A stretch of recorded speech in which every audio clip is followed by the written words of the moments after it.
నమస్తే, welcome to signature studios. ఈరోజు నా స్పెషల్ గెస్ట్ చెప్పను, కెమెరా నటు తిప్పితే చూస్తారు. నమస్తే అండి. Welcome to signature studios madam. Thank you Mahender గారు. సరిత మేడం గారు, గత ఒక 8 years 10 years బ్యాక్గా చూస్తున్నప్పుడు ఒకనొక టైంలో సరిత గారు అని అంటే సోషల్ రెస్పాన్సిబిలిటీస్ని బాగా తీసుకొని పిల్లల మీద కానీ ఉమెన్ ఎంపవర్మెంట్ గురించి కానీ అపారమైన అది రెస్పాన్సిబిలిటీ అంటారా ప్రేమ అంటారా కానీ ఒక టైంలో పిల్లలు పేరెంట్స్ ఎలా ఉండాలి, పిల్లల యొక్క బాధ్యతలు, వాళ్ళు లవ్ మ్యారేజ్లు చేసుకుంటున్నారని పేరెంట్స్ని కాదనుకొని పిల్లలు వెళ్ళిపోతున్నారని ఈ కైండ్ ఆఫ్ ఇది ఎక్కువగా చూసాం ఆ రెస్పాన్సిబిలిటీస్ మీలో. అయితే కాలం గడిచిన కొద్దీ ఈ 10 ఏళ్లలో జరిగిన మార్పులు ఏంటంటే పిల్లలు డ్రగ్స్కి ఎడిక్ట్ అవ్వటం, ఆ తర్వాత గాంజాయికి ఎడిక్ట్ అవ్వటం, పేరెంట్స్కి ఎదురుపడటం, ఇవి ఎక్కువగా చూస్తున్నాం. ఇలాంటి సందర్భంలో బీయింగ్ ఏ పేరెంట్గా, బీయింగ్ ఏ ఆఫీసర్గా ఏ కైండ్ ఆఫ్ అడ్వైజ్లు మీరు చేస్తారంటే ఏం చెప్తారు? మహేందర్ గారు, అంటే ఒకానొక టైంలో ఇలా చూసాము అన్నారు, నిజమే. అంటే నేను 2010 డిపార్ట్మెంట్లోకి వచ్చాను, పోలీస్ శాఖలోకి యాజ్ డివైఎస్పి. సో అప్పటి నుంచి కూడా ఆ పిల్లలతోటి మాట్లాడటం ఫస్ట్ నుంచి నాకు ఇష్టము. అప్పుడు ఏంటంటే యూనిఫామ్ వేసుకున్న తర్వాత అదేదో నా డ్యూటీ లాగా, నా బాధ్యత లాగా తీసుకోవడం, అది అట్లా అలవాటు అవుతూ వచ్చింది. కొంచెం ఎఫెక్టెడ్ ఏరియాలో వర్క్ చేయడం వల్ల ఆ ఏరియాస్లో పిల్లలతో ఎక్కువ మాట్లాడితే మనకు చాలా ఫీడ్బ్యాక్ వచ్చేటటువంటి నా డిపార్ట్మెంట్కి కావాల్సినటువంటి లక్ష్యం కూడా నాకు ఉంది. In addition to my hobby and my own passion, my own love and affection towards children అట్లా. సో ప్లస్ నేను లా అండ్ ఆర్డర్ డిఎస్పీగా ఒక 9 ఏళ్ళు పనిచేసిన తర్వాత సిఐడిలో విమెన్ ప్రొటెక్షన్ సెల్ ఎస్పీగా నాకు పోస్టింగ్ ఇచ్చారు. As additional SP I was posted as SP women protection cell, though I was additional SP. అప్పుడు అది విమెన్ అండ్ చైల్డ్ ప్రొటెక్షన్ రెండు కలిసి ఉండేది. For a period of 6 years work చేశాను. సో అప్పుడు ఏంటంటే నా అజెండా అయిపోయింది, ఇంకా అది అవేర్నెస్ బికేమ్ మై అజెండా. ఈ అవేర్నెస్, క్రైమ్ ప్రివెన్షన్ చేయాలి అంటే మనం ఎక్కువ మాట్లాడడం అంటే ఏంటి, వాళ్ళకి గ్రౌండ్ రియాలిటీస్ అర్థం చేయించాలి. బికాజ్ ఐ ఫెల్ట్ లైక్ సొసైటీలో నేరం, సొసైటీలో నెగటివిటీ అనేది కేవలం క్రిమినల్స్ వల్లే కాదు, సైలెంట్ స్పెక్టేటర్స్ వల్ల కూడా ఉంటుంది.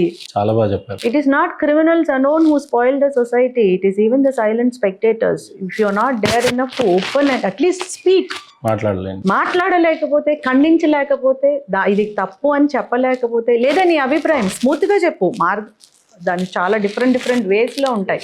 ఒక వాస్తవాన్ని చెప్పడానికి, నీ అభిప్రాయం చెప్పడానికి ఒక్కొక్క మార్గం చూసుకుంటారు. కొంతమంది పెయింట్ రాస్తారు, కొంతమంది కవితలు రాస్తారు, జస్ట్ కథలు రాస్తారు, వాయిస్ ఇస్తారు, పాటలు రాస్తారు, పోయిటరీ రాస్తారు. సో ఏదో ఒక మార్గంలో నీ వాయిస్ అనేది ఇవ్వాలి, రెస్పాండ్ అయితే అవ్వాలి. బాధ్యత తీసుకోవాలి కదా. సమాజంలో నెగటివిటీ కేవలం క్రిమినల్స్ వల్ల మాత్రమే రాదు, సైలెంట్ స్పెక్టేటర్స్ వల్ల కూడా వస్తుంది అని నేను ప్రగాఢంగా నమ్ముతాను. ఏదో ఒక రూపంలో నువ్వు జస్ట్ లైక్ దట్ చూడు, ఏదో నేరం జరుగుతుంది, అందరు వీడియోలు తీసుకుంటూ ఉంటే ఒక్కొక్కసారి ఆ వీడియోలు తీయడం కూడా మీకు ఉపయోగమే కదా అని నన్ను అడిగిన వాళ్ళు ఉన్నారు. అది కూడా ఉపయోగమే కదా అని. But I'm telling it is the way you perceive అండి, నువ్వు ఎలా చూస్తావు అనే దాన్ని బట్టి ఉంటుంది. And coming to the question, ఇప్పుడు మీరేమన్నారు, ఇప్పుడున్న సమాజం గాంజాయికి ఎక్కువగా డ్రగ్స్ అడిక్షన్ ఉంది. ఒకటి. రెండోది, పేరెంట్స్ మాట వినకుండా పిల్లలు ఎంత చెప్పినా కూడా వాళ్ళు పోయే బాటలోనే వాళ్ళు వెళ్తామని చెప్పటం, ఈ రకమైనటువంటివి ఎక్కువగా చూస్తున్నాం.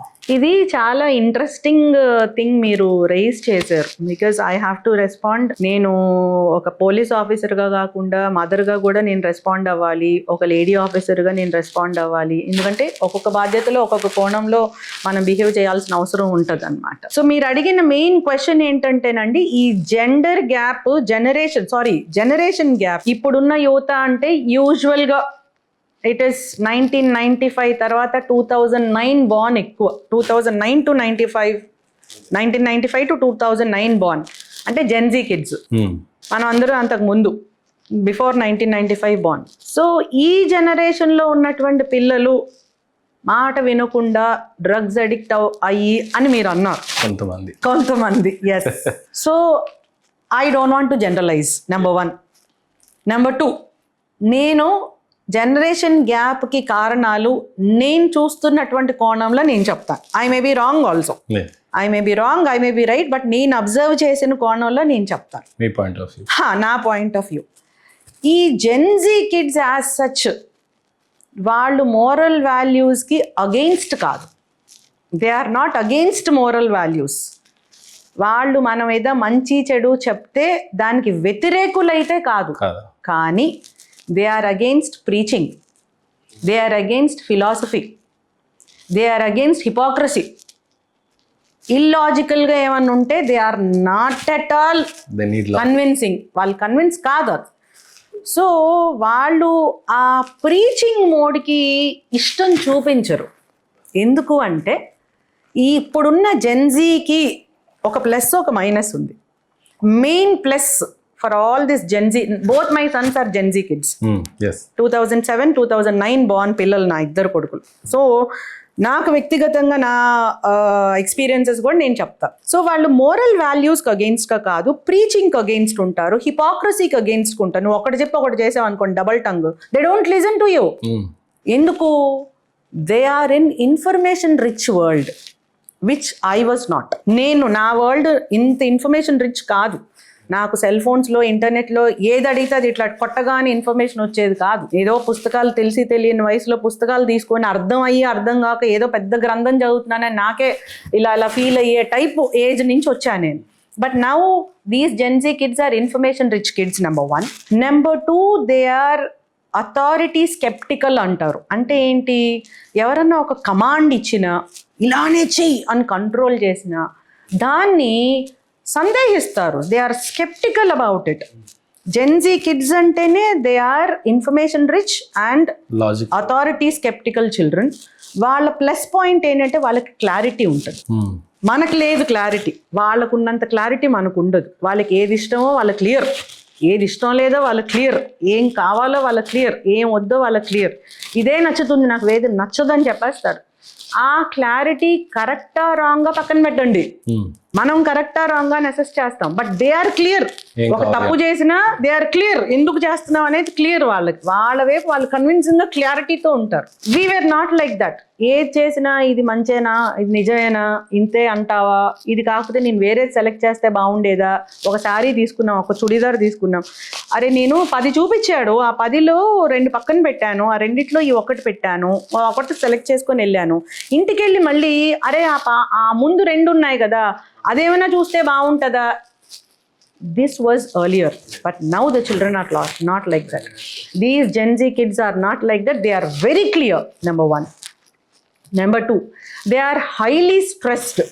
Enduku highly stressed? Negative చెప్తా. Enduku highly stressed? They are in information rich world. Yes. Lot of deviations. Knowledge. So many options. ఇన్ని ఆప్షన్స్ లేవు అప్పట్లో. హాలిడేస్ అయితే ఏం చేయాలా, అయితే బయటికి వెళ్ళి ఆడుకోవాలి, లేదు చదువుకోవాలి, తిని పడుకోవాలి, ఇంతే ఆప్షన్స్. ఇంక వేరే ఆప్షన్స్ ఏమున్నాయండి? ఇంక వేరే ఆప్షన్స్ లేవు అప్పుడు. Now they have so many multiple options ఉన్నాయి, సినిమాలు. ఇన్ని ఆప్షన్స్ లో కూడా they are trying to reach the goals which we are giving to them. అంత స్ట్రెస్ వాళ్ళ మీద ఉంది.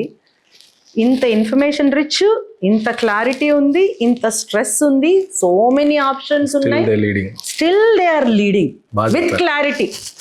క్లారిటీ కరెక్టా రాంగా పక్కన పెట్టేద్దాం, let us not judge them, but they are clear in what they are doing. In fact మీరు మందలిస్తారేమో అనుకుంటే మోటివేట్ చేసినట్టుగానే మాట్లాడారు. నేను మందలించట్లేదు, మోటివేట్ చేయట్లేదు, నా అబ్జర్వేషన్ మాత్రమే. వాళ్ళని ఎంత బాగా అర్థం చేసుకున్నారు అంటే ఒక సైకాలజీ చదివిన వ్యక్తిగా కూడా చెప్పినట్టుగా ఉంది అది. Then thank you.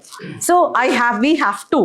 సో ఇలాంటి వాళ్ళని మనము మోరల్స్ ప్రీచ్ చేయకుండా వాళ్ళనే కాన్సిక్వెన్సెస్ థింక్ చేసే విధంగా మౌల్డ్ చేసుకోవాలి వాళ్ళ మైండ్ సెట్కి. ఇల్లాజికల్ గా సర్మన్స్ ఇవ్వకూడదు. ఇది తప్పు, ఇలా చేస్తే కళ్ళు పోతాయి అంటే ఎవరు వింటారండి? మేము విన్నాం కళ్ళు పోతాయి అంటే. ఇప్పుడు కళ్ళు పోతాయి అంటే వింటారా పిల్లలు? ఎందుకు పోతాయి కళ్ళు? ఏ సబ్జెక్ట్ ఎక్కడ చెప్పారు? నువ్వేం సైన్స్ చదివావు, నువ్వేమైనా మెడిసిన్ చదివావు అంటారు. అప్పుడు ఏంటంటే పిల్లలకి అలా చెప్తే వింటారు, భయపడతారు. ఫియర్ బేస్డ్ మారల్స్ ఉన్నాయి. ఇప్పుడు ఫియర్ బేస్డ్ మారల్స్ ఎవరు వినరండి. లాజిక్ బేస్డ్ గైడెన్స్ వింటారు అంతేగాని ఫియర్ బేస్డ్ మారల్స్ వినేలాగా పిల్లలు లేరు. వాళ్ళకి చెప్పే అంత తీరిక మనకి లేదు, వాళ్ళని అర్థం చేసుకునే ఓపిక మనకి లేదు, వాళ్ళని ఏదో బాగు చేయాలనే కోరిక లేదు. ఆ ఓపిక లేదు, తీరిక లేదు, కోరిక లేదు. మనకి ఏమున్నాయంటే అదర్ దెన్ జెన్జీ వాళ్ళకి పిల్లలు కాదులేండి, పెద్దలు, సో కాల్డ్ పెద్దలు. మనకేంటంటే నేను చాలా కష్టపడి వచ్చాను, నేను చాలా పేదరికంలోకి వచ్చాను, నేను ఎంతో కష్టపడి ఈ స్టేజ్కి వచ్చి నీకు చాలా పెట్టేస్తున్నాను కాబట్టి నువ్వు నాకు చెయ్యాలి. అదంతా తప్పండి. ఇట్ ఈస్ యువర్ రెస్పాన్సిబిలిటీ కదా. ఎవరి కోసం చేస్తున్నావు? నీ కోసం చేస్తున్నావు, నీ పిల్లల కోసం చేస్తున్నావు. ఏం సమాజం కోసం పెద్దగా ఉద్ధరించట్లా. అట్లా అనుకుంటే ఫ్రీడమ్ ఫైటర్స్ వాళ్ళందరూ ఏమనుకోవాలి? మనం ఆ మోడ్ ఆఫ్ వ్యూలో రిజిడ్గా బిహేవ్ చేస్తాం, పిల్లలతో కంట్రోల్ చేస్తాం పిల్లల మీద, కాబట్టి వాళ్ళు మన మాట వినట్లేదు. మనం మోరల్ ప్రీచింగ్ చేస్తున్నాం కానీ కాన్సిక్వెన్సెస్ వాళ్ళకి అర్థం చేసేలాగా ఆ థింకింగ్ ఇవ్వట్లేదు. రిజల్ట్ వాళ్ళ చేతే ఆ వాల్యూస్ని డిరైవ్ చేసేలాగా లైవ్ ఎగ్జాంపుల్స్ చెప్పడం, నా లైఫే అంతలాగా ఉండేలా నేను తీర్చిదిద్దుకోవాలి. నా కొడుకుని పొద్దున్నే లెగవమంటే ముందు నేను లెగవాలి. నా కొడుకుని పెద్దలు గౌరవించాలంటే ముందు నేను నా తల్లిదండ్రులు గౌరవించాలి. ఇంకా నేను చెప్పక్కర్లేదు, వాడు నన్ను చూసి నేర్చుకుంటాడు. Correct. So your life should be such open and transparent to make others listen to you, especially ఇప్పుడున్న జెన్జీ కిడ్స్. కాంప్లిమెంట్ ఏంటంటే మేడం, మీకు నార్మల్గా ఇంటర్వ్యూస్ ఇవ్వటం మానేశాను, లేకపోతే ఎందుకు ఈ సపోర్ట్ సోషల్ రెస్పాన్సిబిలిటీస్ ఎందుకు అని మాట్లాడుతుంటేనే గూస్ బంప్స్ వస్తున్నాయి. ఎందుకంటే సొసైటీలో చాలా నిస్పృహ ఉంది మేడం. ఎక్స్పెషల్లీ యంగ్స్టర్స్ మీద పేరెంట్స్ ప్రెషర్ ఉంది, కానీ మీరు చెప్తున్నట్టుగా వాళ్ళ పక్షాన నిలబడి వాళ్ళ మైండ్ సెట్తో మాట్లాడగలిగే పేరెంట్స్ వాళ్ళ అర్థం చేసుకునే విధంగా ఇది ఉపయోగపడే విధంగా మీరు చెప్పారు. అది చాలా బాగా అనిపించింది మేడం. నెక్స్ట్, ఇది పేరెంట్స్ పాయింట్ ఆఫ్ వ్యూలో, డిపార్ట్మెంట్ పాయింట్ ఆఫ్ వ్యూలో మేడం, డ్రగ్స్కి అడిక్ట్ అవ్వటం అనేది చాలామంది రిహాబిల్ సెంటర్లో చూస్తే, రీసెంట్గా నేను చూశాను కాబట్టి అది ఎందుకో ఆగలేక అడగాలనిపించింది ఆవేదనతో. ఆ పేరెంట్కే తెలుస్తుంది. అంటే అన్ని సంవత్సరాలు పెంచుతాడు, 18 సంవత్సరాల వరకు చాలా బాగుంటాడు అబ్బాయి, సడన్గా డ్రగ్ అడిక్ట్ అవుతాడు. లేకపోతే రిహాబిల్ సెంటర్స్లో పేరెంట్స్ ఏదో జైల్లో వేసి కెమెరాలో డైలీ నైట్ చూస్తూ ఏడ్చే పేరెంట్స్ అలా ఉంటారు.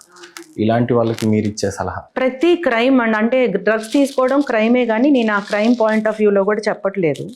ప్రతిదీ ఒక ఇన్విజిబుల్ లైన్ క్రాస్ చేయడం వల్ల జరుగుతుంది. No criminal is born criminal. He has crossed one invisible line somewhere.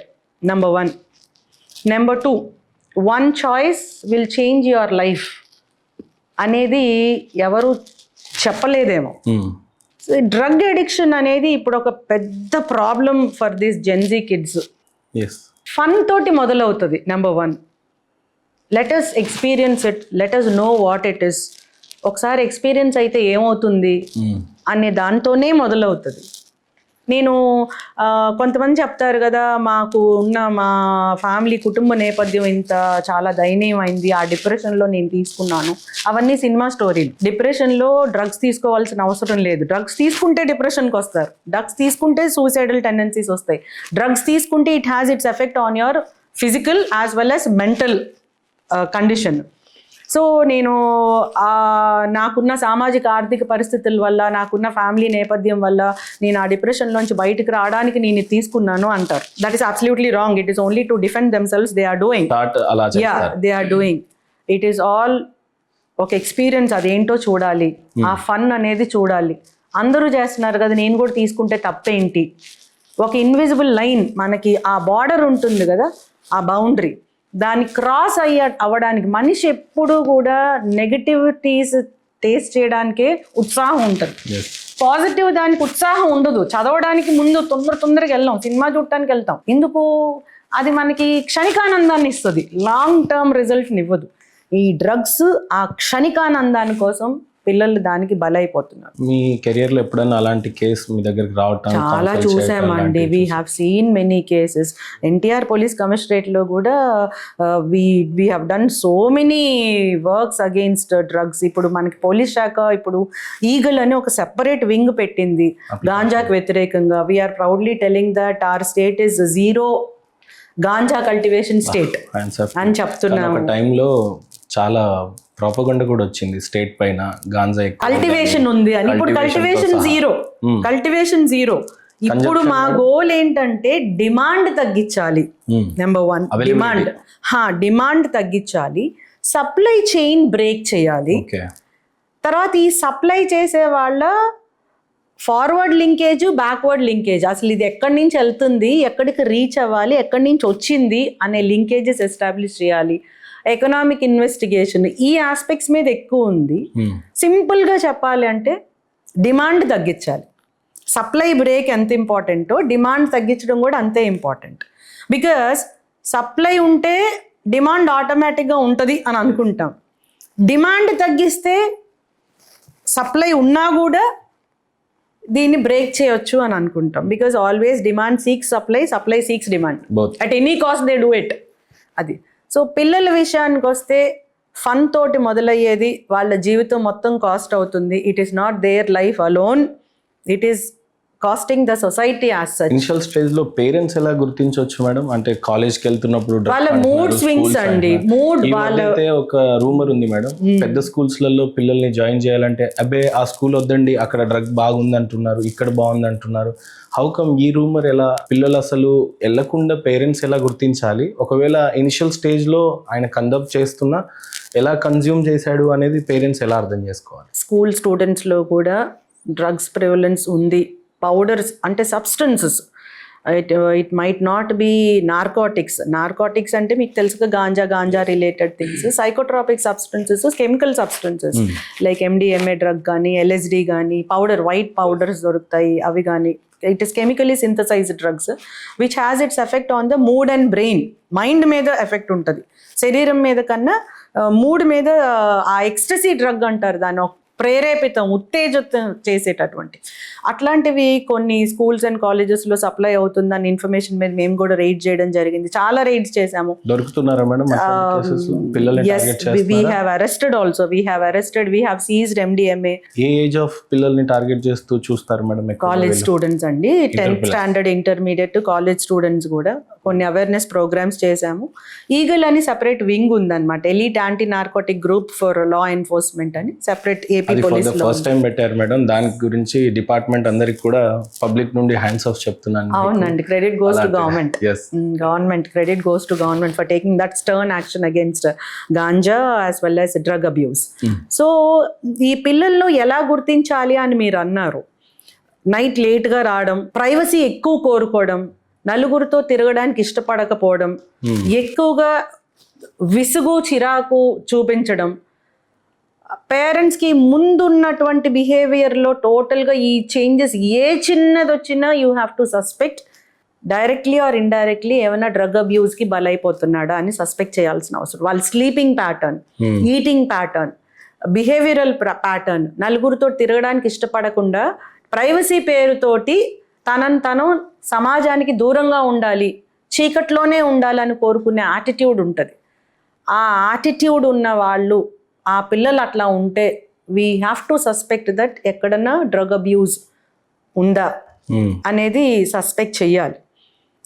ఈ మధ్య ఐ డోంట్ నో, ఈ మధ్య మరీ ఒక అమ్మాయి డ్రగ్కి అడిక్షన్ టోటల్గా అయిపోయి తన సోకాల్డ్ బాయ్ ఫ్రెండ్కి రూమ్ బుక్ చేసి ఇంట్లో కంబైన్ స్టడీసు లేకపోతే ఈవినింగ్ ట్యూషను అని చెప్పుకొని ఈవినింగ్ టైం ఆ రూమ్కి వెళ్ళి టైం స్పెండ్ చేసి వచ్చినటువంటి ఇష్యూ కూడా it came to our notice. Silently we have counselled everyone, what ever we have to do we have done. మా సిపి గారు అయితే ఈజ్ వెరీ సాఫ్ట్, ఈ ఆస్పెక్ట్స్లో చాలా సెన్సిటివ్గా చేస్తారు. సొసైటీకి పట్ల చాలా రెస్పాన్సిబిలిటీ ఉంటుంది. ఒక పక్కన టెక్ సావీ ఉంటారు, ఒక పక్కన వెరీ రెస్పాన్సిబుల్ టువర్డ్స్ సొసైటీ ఉంటారు. So under his leadership we have taken so many cases like this. MDMA drugs ఒక చైన్ బ్రేక్ చేయడం జరిగింది with task force, NTR commissionerate task ఫోర్స్లో. అప్పుడు ఆ ఇన్వెస్టిగేషన్లో వీ గాట్ ఆల్ దీస్ అన్నమాట. ఏవే స్టూడెంట్స్కి వెళ్తున్నాయి, ఆ స్టూడెంట్స్ నేపథ్యం ఏంటి, వాళ్ళ సోషల్ బ్యాక్గ్రౌండ్ ఏంటి, వాళ్ళు ఎక్కడ చదువుతున్నారు, ఆ ఎడ్యుకేషనల్ బ్యాక్గ్రౌండ్ ఏంటి అంటే ఒక కేసు నన్ను బాగా కదిలిచ్చేసింది అన్నమాట. She has booked room for her boy friend without, ఎవరికి తెలియదు అది. తను రోజు ఈవినింగ్ అతన్ని కలవడానికి టైం స్పెండ్ చేస్తున్నాను ఏంటి అంటుంది, రావడం డ్రగ్ అడిక్షన్ లో. సో డ్రగ్ అడిక్షన్ లో ఇట్లాంటి కొత్త బిహేవియర్స్ ఏమన్నా వస్తే మాత్రం parents have to suspect whether there is any drug abuse directly or indirectly. ఇంకా మిగతావన్నీ ఫిజికల్గా మీకు తెలుసు కదా, గుచ్చుకోవడం కానీ, వీక్ అయిపోవడం కానీ, మూడ్ స్వింగ్స్ చాలా ఉండడం కానీ, బాగా కోపం రావడం కానీ, లేదా హైలీ ఎనర్జెటిక్గా బిహేవ్ చేయడం కానీ, మూడ్ స్వింగ్స్, ఒకసారి చాలా హ్యాపీగా ఉండడం, ఎక్స్ట్రసీ అనమాట, ఒకసారి టోటల్ డిప్రెస్డ్గా ఉండడం కానీ, ఇలాంటి మూడ్ స్వింగ్స్ ఏవి పిల్లల్లో చూసినా కూడా. పిల్లల్లో మేల్ ఫీమేల్లో ఎక్కువగా ఎవరు ఎడిక్ట్ చూసారు మేడం? బాయ్స్ ఎక్కువ ఉన్నారు, బట్ నౌ జెండర్ డిస్క్రిమినేషన్ దీంట్లో కూడా లేదు, గర్ల్స్ కూడా.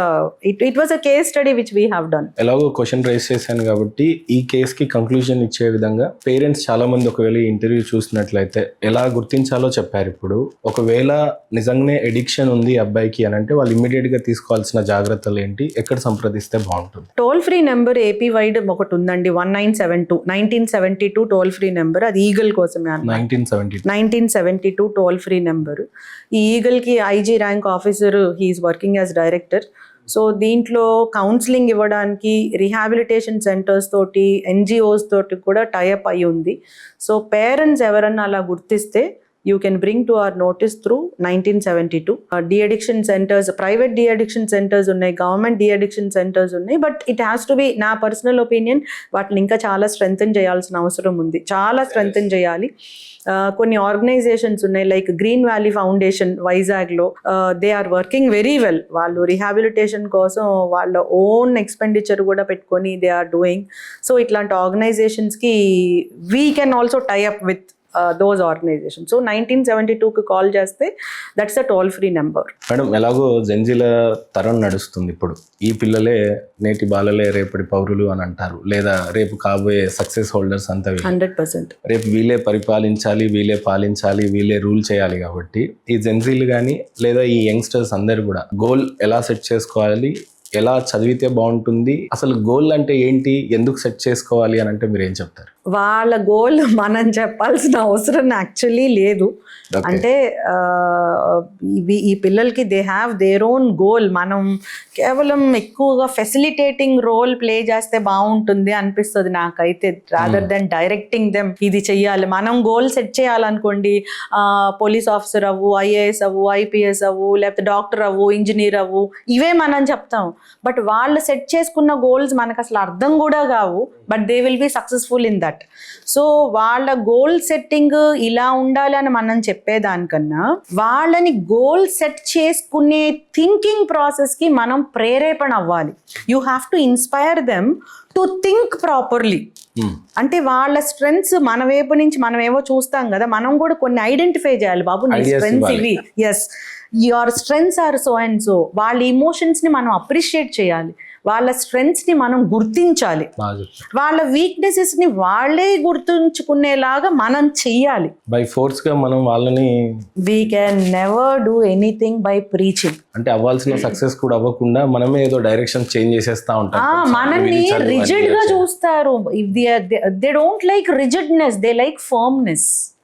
మనం ఫర్మ్ గా ఈ కాన్సిక్వెన్సెస్, నువ్వు నైట్ టైం లేట్గా వెళ్తే ఇది కాన్సిక్వెన్సెస్, అందుకు నేను ఇంత స్ట్రాంగ్గా ఉన్నానని ఫర్మ్గా ఉండండి, బాగుంటుంది. అంతేగాని నువ్వు వెళ్తాను వీలు లేదు, ఇదే నా రూల్ అన్ని రిజిడ్గా ఉన్నాం అనుకోండి, దే డోంట్ లైక్. సో ఈ గోల్ సెట్టింగ్లో కూడా అంతే. You have to identify their strengths, you have to make them identify their weaknesses and give them that wings to choose their goal. And మనం వాళ్ళకి ఫెసిలిటేట్ చేసే విధంగా ఉంటే బాగుంటుంది. అది ఒకవేళ నెగిటివ్ ఆస్పెక్ట్ అనుకోండి, సిట్యుయేషన్ బట్టి, ఆ పిల్లవాడు, ఆ పాప మైండ్ సెట్ బట్టి మనం మాట్లాడతాం యాజ్ అ పేరెంట్స్, లేకపోతే వేరే గైడ్స్ తోటి మాట్లాడించడమా అలా చెయ్యాలి. కానీ వాళ్ళ గోల్ మనం సెట్ చేసుకోకూడదు, వాళ్ళ కళ మనం డ్రీమ్ చేయకూడదు, లేదా మన డ్రీమ్స్ వాళ్ళ చేత ఫుల్ఫిల్ చేయాలి అని కూడా అనిపించుకోకూడదు. It is there freedom. Saritha గారు, బై చాయిస్ యూనిఫామ్ వేసుకున్నారా, లేదా ఏదో అవ్వాలని గ్రూప్స్కి ప్రిపేర్ అవుతున్నప్పుడు కానీ అలా అయ్యారా అంటే ఏం చెప్తారు మీరు? యాక్చువల్లీ ఇది this option was given to me by God అండి. నేనైతే పోలీస్ ఆఫీసర్ అవ్వాలని నేను అనుకోలేదు. మా ఫాదర్ సబ్ ఇన్స్పెక్టర్ రిటైర్డ్. ఆయన కూడా నన్ను చాలాసార్లు నువ్వు చాలా సెన్సిటివ్గా ఉంటావు, ఆ పోలీస్ ఆఫీసర్ అనేది చాలా కష్టం, ఆయన క్యాప్ కూడా నన్ను పెట్టుకొని ఇచ్చేవారు కాదు. నాకు చిన్నప్పటి నుంచి నేను ఐఏఎస్ ఆఫీసర్ అవ్వాలని ఇట్ వాజ్ మై డ్రీమ్. ఎందుకు అంటే Administration side. అప్పుడు అడ్మినిస్ట్రేషన్ ఇవన్నీ తెలియవండి. నేను అవ్వాలి అంతే. అంతే ఎందుకు నేను maybe 3rd class 4th class నుంచి ఎస్ఏ రైటింగ్ ఎలక్యూషన్ కాంపిటీషన్స్ చాలా పార్టిసిపేట్ చేశాను. చాలా చోట్ల నువ్వేం అవ్వాలనుకున్నావు అంటే ఐఏఎస్ ఆఫీసర్ అవ్వాలనుకున్నా. ఎందుకు అవ్వాలనుకున్నావు అంటే ఐఏఎస్ ఆఫీసర్ అంటే జిల్లా కలెక్టర్ ఏమన్నా చేయగలడు, సమాజంలో చాలా మార్పులు తీసుకొని రాగలడు, చైల్డ్ లేబర్ నుంచి రిమూవ్, ఇట్లా నేను రాసేదాన్ని అప్పట్లో ఎస్ఏ రైటింగ్. ఇక్కడ 3rd క్లాస్ లో అంత ప్రేరేపణ కలిగించే అంత మంచి కిడ్ మీరు అవ్వడం, దాని వెనకాల కూడా ఎవరో ఒకరు ఉంటారు కదా. అమ్మమ్మ వాళ్ళ ఇంట్లో పెరిగాను. మా పిన్ని వాళ్ళు బాగా చదువుకొని స్కూల్ రన్ చేయటం, మా మావయ్య బాగా ఎంబీబీఎస్ చదివేవారు, రెండో మావయ్య లా చదివేవారు. సో అందరు చదువుకుంటున్నటువంటి అట్మాస్ఫియర్ అది. మా పెద్ద మావయ్య మెడిసిన్, ఆయన కొంచెం స్ట్రిక్ట్ అండ్ బాగా చదువుకోవాలి అనేటటువంటి ఒక ఉత్సాహం ఉండే మనిషి అనమాట.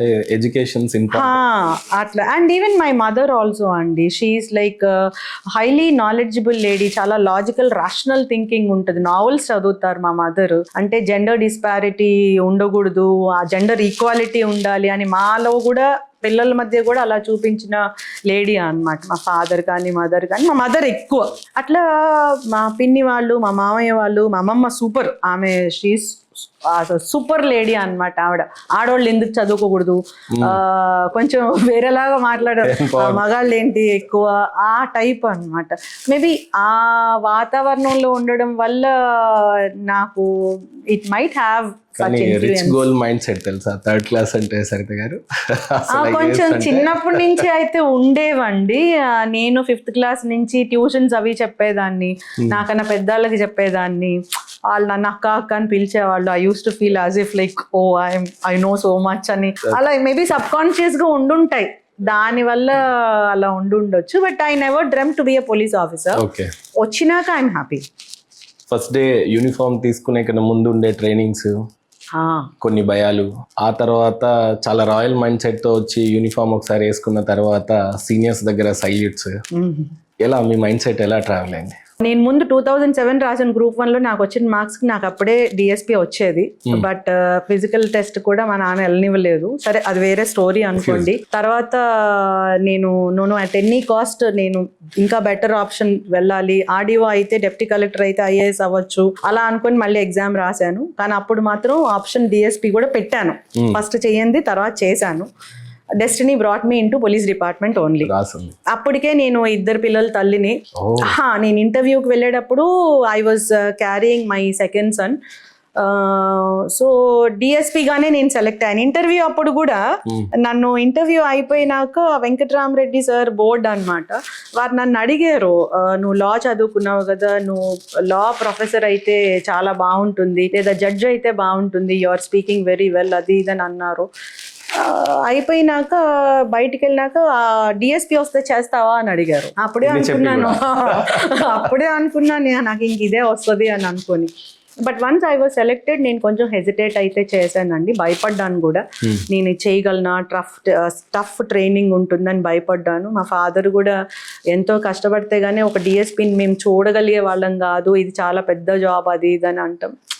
Even my husband also he never like what ever you want you do, అంతే, దానికి ఏం పాజిటివ్ నెగిటివ్ పెద్దగా ఏం ఉండేది కాదు. So but I went. పిల్లల్ని వదిలేయటం కొంచెం కష్టంగా అనిపించింది. I went. వెళ్ళినాక గ్రౌండ్లో మాత్రము ఫిజికల్గా అప్పుడు నేను ఐ వాజ్ ఫీడింగ్ మదర్, నేను నర్సింగ్ మదర్ కదా, అయినా never I use to give up on ground. Daily physical fitness morning evening ఉంటుంది. అంటే నేను కొంచెం గివ్ అప్ మెంటాలిటీ కాదండి, బయటికి సాఫ్ట్గా ఉంటుంది కానీ లోపల చాలా ఫర్మ్గా ఉంటాను. ఐ నో మై సెల్ఫ్, చాలా firm. Once I decide I do it. కాకపోతే సాఫ్ట్గానే ఉంటాను కనిపించడానికి. సో ఎక్కడ గివప్ చేసేదాన్ని కాదు. ఫిజికల్ ఎక్సర్సైజెస్ కానీ, రన్నింగ్ కానీ, 5 km ఉండేది, 10 km ఉండేది. Never I use to give up. Evening parade ఉండేది అనమాట. పరేడ్ అప్పుడు కూడా I use to give my best. Weight కూడా చాలా ఎక్కువ ఉండేది. మా ఇన్స్ట్రక్టర్ కిషన్ సార్ అయితే, this I have to share అండి, I told many times also. ఒకసారి పరేడ్ జరుగుతుంటే సరిత మేడం ఒకసారి బ్యారక్కి వెళ్ళండి. బ్యారక్ అంటే మా రూమ్స్ అనమాట, ట్రైనింగ్లోనే. బ్యారక్ వెళ్ళమంటే నేను సార్ ఐఎమ్ ఫైన్ సార్, నేను అంటే no Saritha madam you go to barrack once అన్నారు సార్, మా ఇన్స్ట్రక్టర్ సార్. అయితే నాకు అర్థం కాలేదు, నేను బాగా చేయలేకపోతున్నానా, లేకపోతే నేనేమన్నా వీక్గా ఉన్నానా అని అంటున్నారా, నాకు అర్థం కాలేదు. అంటే మనది గివప్ చేసే మెంటాలిటీ కాదు జాలి కదా, చూపిస్తున్నారా మనది ఆ మెంటాలిటీ కాదండి. Once decided we have to do it.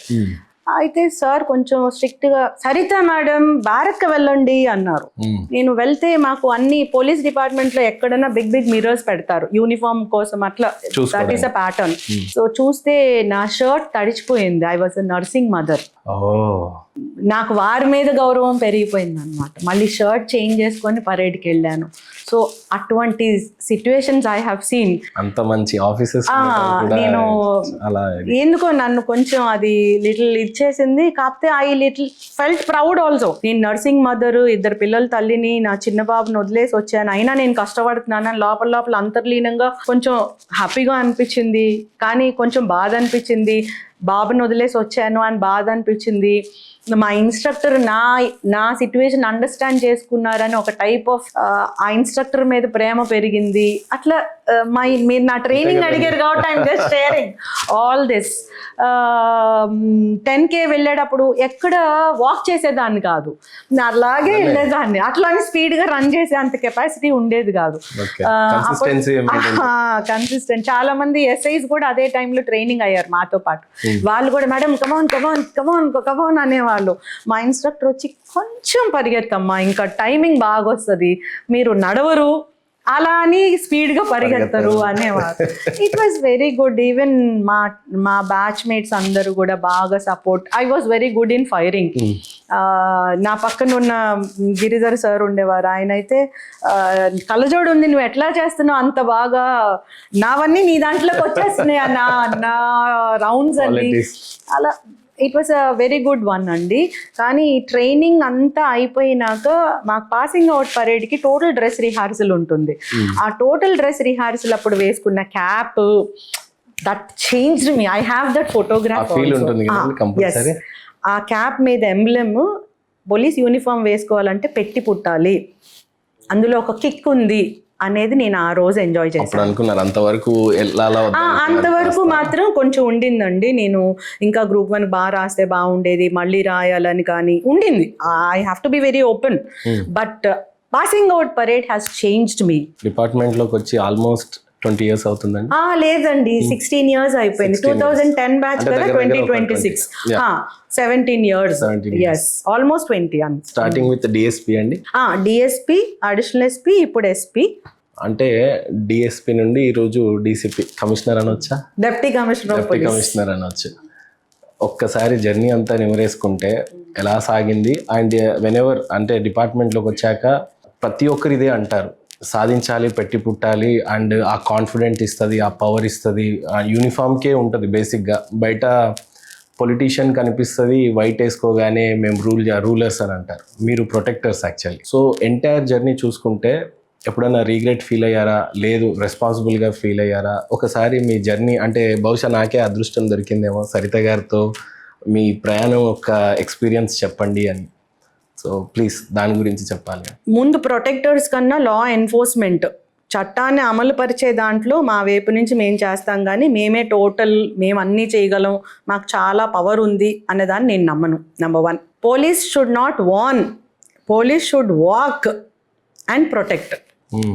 నేను మిమ్మల్ని వార్న్ చేసి మార్చకూడదు, నీతో పాటు ప్రయాణం చేసి నిన్ను ప్రొటెక్ట్ చేసి ఫ్యూచర్ ట్రబుల్స్ని ఇన్వైట్ చేయకూడదు అని చెయ్యాలనే యాటిట్యూడ్ నాది. సో ఈ ట్రావెల్ చేసే journey I have seen many ups, many downs. I have seen, అంటే నా పర్సనల్ నేచర్ వల్ల నన్ను మెచ్చుకున్న ఆఫీసర్స్ చాలా మంది ఉన్నారు, క్రిటిసైజ్ చేసిన వాళ్ళు కూడా ఉన్నారు. అంటే పాజిటివ్స్ నెగటివ్స్ రెండు ఉంటాయి కదండి. పోలీస్ అంటే కేవలం కేసు రిజిస్టర్ చేయాలి, రౌడీ ఎలిమెంట్స్తో టఫ్గానే ఉండాలి, ఈ టైప్ ఆఫ్ పోలీసింగ్ కాదు అనుకున్న వాళ్ళు కొంతమంది ఉంటారు కదా. It's not wrong, their opinion I have to invite also. So I have scene positives, I have scene negatives. నాకు చాలామంది నా సీనియర్ ఆఫీసర్స్ నన్ను సపోర్ట్ చేసిన వాళ్ళు ఉన్నారు. కొంతమంది ఆఫీసర్స్ వల్లనే నాకు లా అండ్ ఆర్డర్ చేసి నేనేంటో ప్రూవ్ చేసుకోవడానికి నాకు అవకాశం దొరికిందని ఇప్పటికీ వాళ్ళ మనసులో ఎప్పుడు ఒక దేవుడుగానే నేను కృతజ్ఞత చెప్పుకునే చాలా ఆఫీసర్స్ మందికి ఉన్నారు. దక్కదు మేడం, ఎందుకంటే మనం ఉన్న ఒక రోల్ ని పేరు తెచ్చుకోవటం అని అంటే మీరు ఆల్మోస్ట్ డిపార్ట్మెంట్ ఏపీ తెలంగాణలో తెలియని వారు లేనంత పేరైతే సంపాదించారు అలాంటి ఆఫీసర్స్. I don't know. నాకు డిపార్ట్మెంట్ నన్ను అర్థం చేసుకుంది, నన్ను ఎప్పుడు రిస్ట్రిక్షన్ చేయలేదు. It has supported me, accepted me. కొద్దో గొప్ప క్రిటిసైజ్ చేసిన వాళ్ళు ఉన్నప్పటికీ కూడా they have again later understood me and they have supported me and no one stopped me. Because నాకేం వెస్టెడ్ ఇంట్రెస్ట్ లేదు, నాకేం కమర్షియల్గా బెనిఫిట్ లేదు, నేనేం పొలిటీషియన్ కాదు, నాకు ఓట్లు అక్కర్లా, నేను సినిమా యాక్టర్ని కాదు, నాకు వ్యూవర్షిప్ అవసరంలా, నేను ఓన్లీ ఆ స్మాల్ గవర్నమెంట్ సర్వెంట్ని. కాకపోతే సమాజం పట్ల తల్లిగా నేను చూడాల్సిన డైరెక్షన్లో నేను చూస్తున్నాను. నా వైపు నేను ఎక్కడ ఎవరిని క్రిటిసైజ్ చేయను, పాయింట్అవుట్ చేయను, టంగ్ స్లిప్ కాను. కాబట్టి ఈ ప్రయాణం కొంచెం little bit obstacles, small things చూసినా నాకు ఎక్కడ ఇబ్బందికరమైన పరిస్థితులు రాలేదు. Thanks to my department, thanks to my senior officers who have made me what I am today. వాళ్ళు ఒకవేళ నన్ను ఎక్కడ స్టాప్ చేసినా Saritha would not be what she is now. They have understood me. దానివల్ల నేను ఇక్కడ ఉన్నాను. నెంబర్ 2, పోలీస్ అంటే పెద్ద పవర్ అని నేను అనుకోను, కానీ uniform has its own impact on the adolescent students, especially public కానీ చిల్డ్రన్ కానీ. యూనిఫామ్కే అంత ఇంపాక్ట్, ఆ ప్రభావం చూపగలిగే సత్తా ఉన్నప్పుడు లేడీ ఇన్ యూనిఫామ్ ఇంకా చేయొచ్చు. Because the way you receive కొంచెం డిఫరెన్స్ ఉంటుంది. సో అలా నా ఈ 16-17 ఇయర్స్ ఆఫ్ మై జర్నీ, నేను నల్గొండలో వర్క్ చేశాను, వరంగల్లో వర్క్ చేశాను, Nizamabad Bodhan first sub division నాది, అక్కడ వర్క్ చేశాను. అవునా? బోధన్ నేను ఫస్ట్ బోధన్ డిఎస్పీగా చేశానండి. నల్గొండలో ప్రొబేషనరీ ఆఫీస్ డిఎస్పీగా చేశాను, బోధన్లో ఫస్ట్ డిఎస్పీగా చేశాను, తర్వాత వరంగల్ నర్సంపేట్ డిఎస్పీగా చేశాను. Then I came to AP, Eluru DSP చేశాను, గుంటూరు డిఎస్పీ చేశాను. ఆ తర్వాత విమెన్ ప్రొటెక్షన్ సెల్కి వచ్చాను for a considerable period. Then I'm posted here as an IPS officer. So ఈ జర్నీలో నాకు డిపార్ట్మెంట్ వల్ల నాకు లైఫ్ వచ్చింది, నేనేంటో సమాజానికి తెలిసింది. నా వల్ల డిపార్ట్మెంట్కి ఎక్కడ మచ్చ రాకూడదు అని లోపల నాకు ఎప్పుడు ఆ బాధ్యత నా షోల్డర్స్ మీద ఉంటుంది. ఎక్కడ నేను టంగ్ స్లిప్ కాకూడదు. Because it is department which made me what I yam, which gave me what I am today. So దానికి ఎక్కడా కూడా మచ్చ నా వల్ల రాకూడదు ఎస్పెషలీ అనుకుని ఈ జర్నీ అంతా జరిగింది. డిఎస్పీగా యూనిఫామ్ వేసుకొని స్టార్ట్ చేశారు కదా మేడం? అవునండి. ఈరోజు డీసీపీగా, డిప్యూటీ కమిషనర్గా ఉన్నారు. ఏ రోల్లో మీకు బాగా నచ్చింది? ఎక్కడ ఎక్కువగా లో చూశారు, ఎక్కడ హై చూశారు అని అంటే?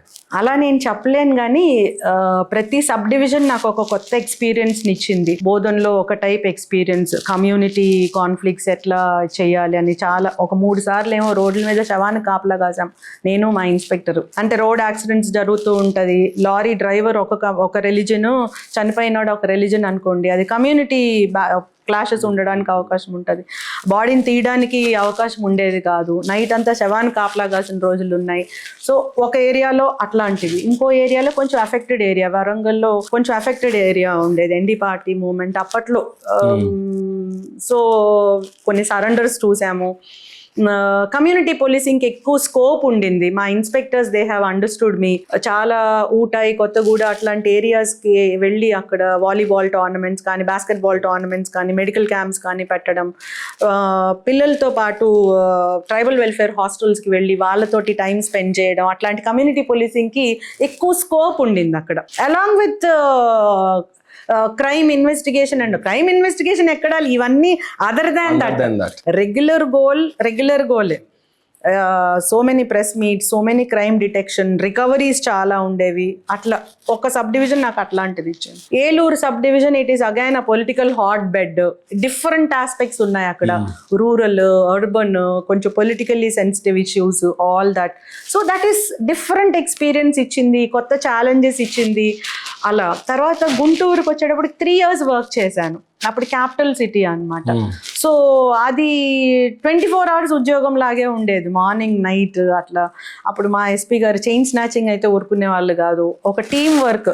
ఎక్కడన్నా నేరం జరిగితే అందరూ పక్క సబ్ డివిజన్ వాళ్ళు కూడా వచ్చి టీం వర్క్ చేయాలి అని ఒక ఇది పెట్టడం జరిగింది. సో ఒక్కొక్క సబ్ డివిజన్లో ఒక్కొక్క ప్లేస్లో డిఎస్పీగా నాకు ఒక్కొక్క టైప్ ఆఫ్ ఎక్స్పీరియన్స్ ఉండింది. So I have learned a lot. 9 years of law and order. తర్వాత విమెన్ ప్రొటెక్షన్ సెల్కి వచ్చినాక బాధ్యత అంతా different, non uniform post. It is like programme making, policy making. Operation Swechha అని ఒక కొత్త ప్రోగ్రామ్ స్టార్ట్ చేయడానికి నాకు అవకాశం ఒక వచ్చింది. చిన్న ఇదేంటంటే మేడం, అడగొచ్చో లేదో తెలియదు, దానికి చాలా ఎక్స్పీరియన్స్ స్థాయి ఉండాలి అని అంటారు. చాలా మంది ఉమెన్ సెల్స్ వేయగానే కొంతమంది డిపార్ట్మెంట్ లో లూప్ లైన్ అని అంటారు, కానీ అసలు అలాంటి పోస్ట్ ని మీరు ఒక పేరు అర్థం తెచ్చిపెట్టారు రాష్ట్రంలో. నాకు ఒక వరం అండి. Actually I went to several conferences. ఈ రోజు అలాంటి మార్క్ ఒక్క ఆఫీసర్ తెచ్చుకోలేదు మేడం. అంటే ఇది మిమ్మల్ని పొగిడినట్టు అవుతుంది, చూసే వాళ్ళకి ఆపర్చునిటీ. నాకు చాలా స్కోప్ ఇచ్చిందండి విమెన్ ప్రొటెక్షన్ సెల్ లో వర్క్ చేయడం. నాకు ఒక మంచి experience through out my life. 6 years work చేశాను నేను, ఎప్పుడు బాధపడలేదు. కాకపోతే 2 years 3 years అయిన తర్వాత లాంగ్ అండి నేను రిక్వెస్ట్ చేశాను. ఐ వెంట్ రిక్వెస్టెడ్, నాకు మార్చండి అని కూడా రిక్వెస్ట్ చేశాను. ఆఫ్టర్ 2 years ఒకసారి అడిగాను, డీజీ గారిని అడిగాను. అప్పుడు ఏంటంటే నో వీ నీడ్ యూ అన్నారు. ఎస్ వీ నీడ్ యూ అన్నారు. Thanks to such great officers అండి. నాకు వేరే రిప్లేస్మెంట్ లేదు అన్నారు ఒక ఆఫీసర్. ఐ లైక్ అలా ఇలా లోపల బయటికి ఎవరికి చెప్పలేదు అట్లా. అండ్ నాకు కూడా మంచి స్కోప్ అండి అది. చాలా ప్రోగ్రామ్స్ చేయడానికి మా సీనియర్ ఆఫీసర్స్ నాకు అవకాశం ఇవ్వడం. నేను ఏమైనా డిజైన్ చేసినా కూడా ఓకే చేశారు, ఎప్పుడు అప్రూవలే, నో ఎప్పుడు చెప్పలేదు. ఒక ప్రోగ్రామ్ చైల్డ్ లేబర్కి అగెయిన్స్ట్గా ఆపరేషన్ స్వేచ్ఛ అని లాంచ్ చేసి throughout the state we have rescued. Tamil Nadu government recognise చేసి ఫెలిసిటేట్ చేశారు, తెలంగాణ గవర్నమెంట్ ఫెలిసిటేట్ చేసింది. అట్లానే ఆన్లైన్ చైల్డ్ సెక్షువల్ అబ్యూజ్ అంటే ఆన్లైన్ సెక్షువల్ ఆఫెన్సెస్ జరుగుతాయి కదా, ఆంధ్రప్రదేశ్ చాలా బెస్ట్ పర్ఫార్మెన్స్ చేసింది అని చెప్పి ministry of home affairs, I4C Indian cyber crime coordination centre వాళ్ళు హోమ్ మినిస్టర్ సార్ వచ్చారు, వారితో అప్రిషియేట్ చేయించారు, అవార్డు అది ఇచ్చారు.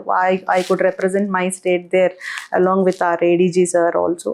So it has given good scope. నాకు ఇష్టమైన సబ్జెక్ట్ నాకు ఇష్టమైన రీతిలో చేయగలిగే అవకాశాన్ని నా డిపార్ట్మెంట్ ఇచ్చింది, నా ఆఫీసర్స్ ఇచ్చారు. సో నాకు అది వండర్ఫుల్ ఎక్స్పీరియన్స్. తర్వాత ఐపీఎస్ వచ్చినాక కమిషనరేట్కి వచ్చాను. Here our officer is excellent. He is a tech savvy man. Rajshekhar Babu sir, IPS officer, ఆయన మా సిపి గారు అనమాట. Tech savvy man as well as society పట్ల రెస్పాన్సిబిలిటీ ఉన్న సెన్సిటివ్ మ్యాన్ కూడా. So I have all experiences. I have scene negatives also. Negative అంటే ఏమి పెద్ద నన్నేదో ప్రమాదానికి గురయ్యేది కాదు, కొంచెం ఏంటి ఇదంతా అవసరమా అనే ఫీలింగ్స్, కొంచెం సర్కాస్టిక్గా అవి కూడా కొన్ని చూశాను. కానీ అది ఎక్కడ నన్ను డిమోటివేట్ చేయలేదు. ఎందుకంటే I'm confident in what I'm doing. Number 1, నేను ఎవరిని హర్ట్ చేయను, నెగటివ్ ఏమి ఎవరి గురించి మాట్లాడను. నా వల్ల డిపార్ట్మెంట్కి మంచి ఇమేజ్ రావాలి, నేను పుట్టిందే ఒక కానిస్టేబుల్కి అనే యాటిట్యూడ్. మీ వరకు వచ్చాయో లేవో తెలియదు కానీ మేడం, మా పరిధిలో మేము చాలాసార్లు చిన్నపిల్లలు మిమ్మల్ని చూసి మోటివేట్ అయిన సందర్భాలు చూసాము. సూసైడ్ టెండెన్సీ ఉన్న వాళ్ళు లేదా చేసుకోకూడదు అని చూసాము. ఆడపిల్లలు గర్ల్ చైల్డ్స్ అయితే చాలా మంది కూడా మిమ్మల్ని చూసి ఇన్స్పైర్ అయ్యి చివరికి నేను ఒక డిఎస్పి సరితలాగా అవ్వాలి అనేంత వరకు తెచ్చారు. సో సమాజంలో ఆ నిస్పృహ ఉన్న సమయంలో మీలాంటి ఆఫీసర్స్ అవసరం ఇటు డిపార్ట్మెంట్లోనూ ఉంటుంది, సమాజంలోనూ ఉంటుంది. సో దయచేసి మీరు అది కంటిన్యూ చేయాలని అయితే కోరుకుంటున్నాను. Thank you.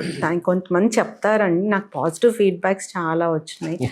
పేరెంట్స్ వచ్చి చాలా చెప్తారు, అంటే అవి నేను చెప్తే బాగుండదు కానీ ఆ positive feedback gives me like నేను ఎప్పుడు అమ్మవారికి కృతజ్ఞతతో ఉంటాను, భగవంతుడు కృతజ్ఞతతో ఉంటాను, గ్రాటిట్యూడ్ ఎప్పుడూ ఉంటుంది.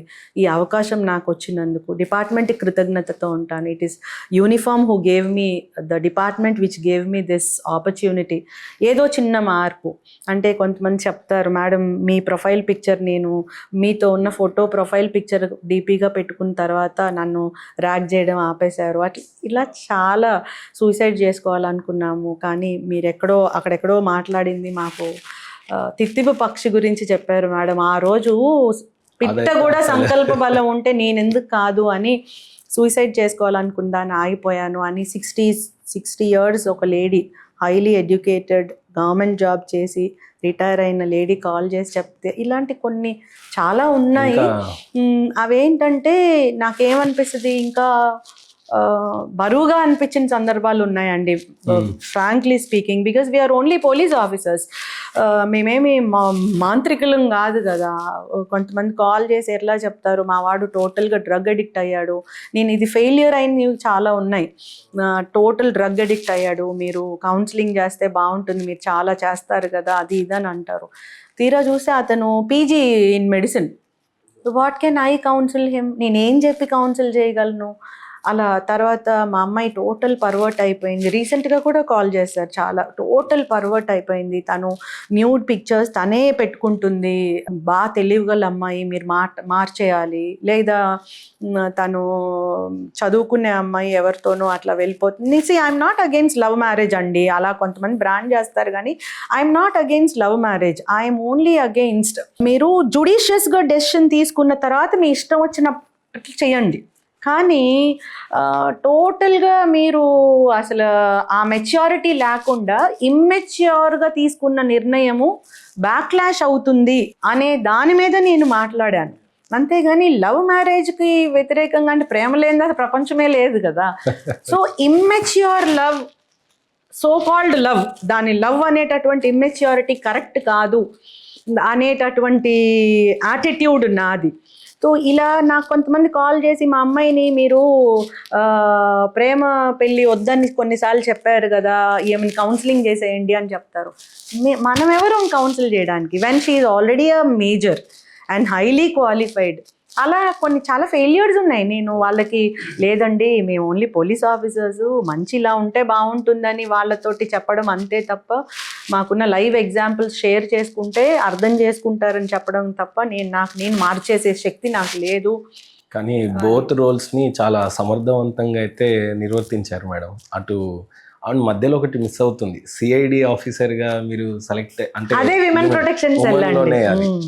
అందులో అన్ని వింగ్స్ చేశా నేను. విమెన్ ప్రొటెక్షన్ సెల్ ఎస్పీ గానే ఐ వర్క్డ్ యాజ్, అంటే వేరే సెల్స్ కూడా నాకు నేనే ఇన్ఛార్జ్. నార్కోటిక్ సెల్ ఉండేది, తర్వాత ఎకనామిక్ ఆఫెన్సెస్ వింగ్ కి కొన్ని రోజులు, తర్వాత జనరల్ ఆఫెన్సెస్ వింగ్ కి కొన్ని రోజులు ఇన్ఛార్జ్ ఎస్పీగా వర్క్ చేశాను.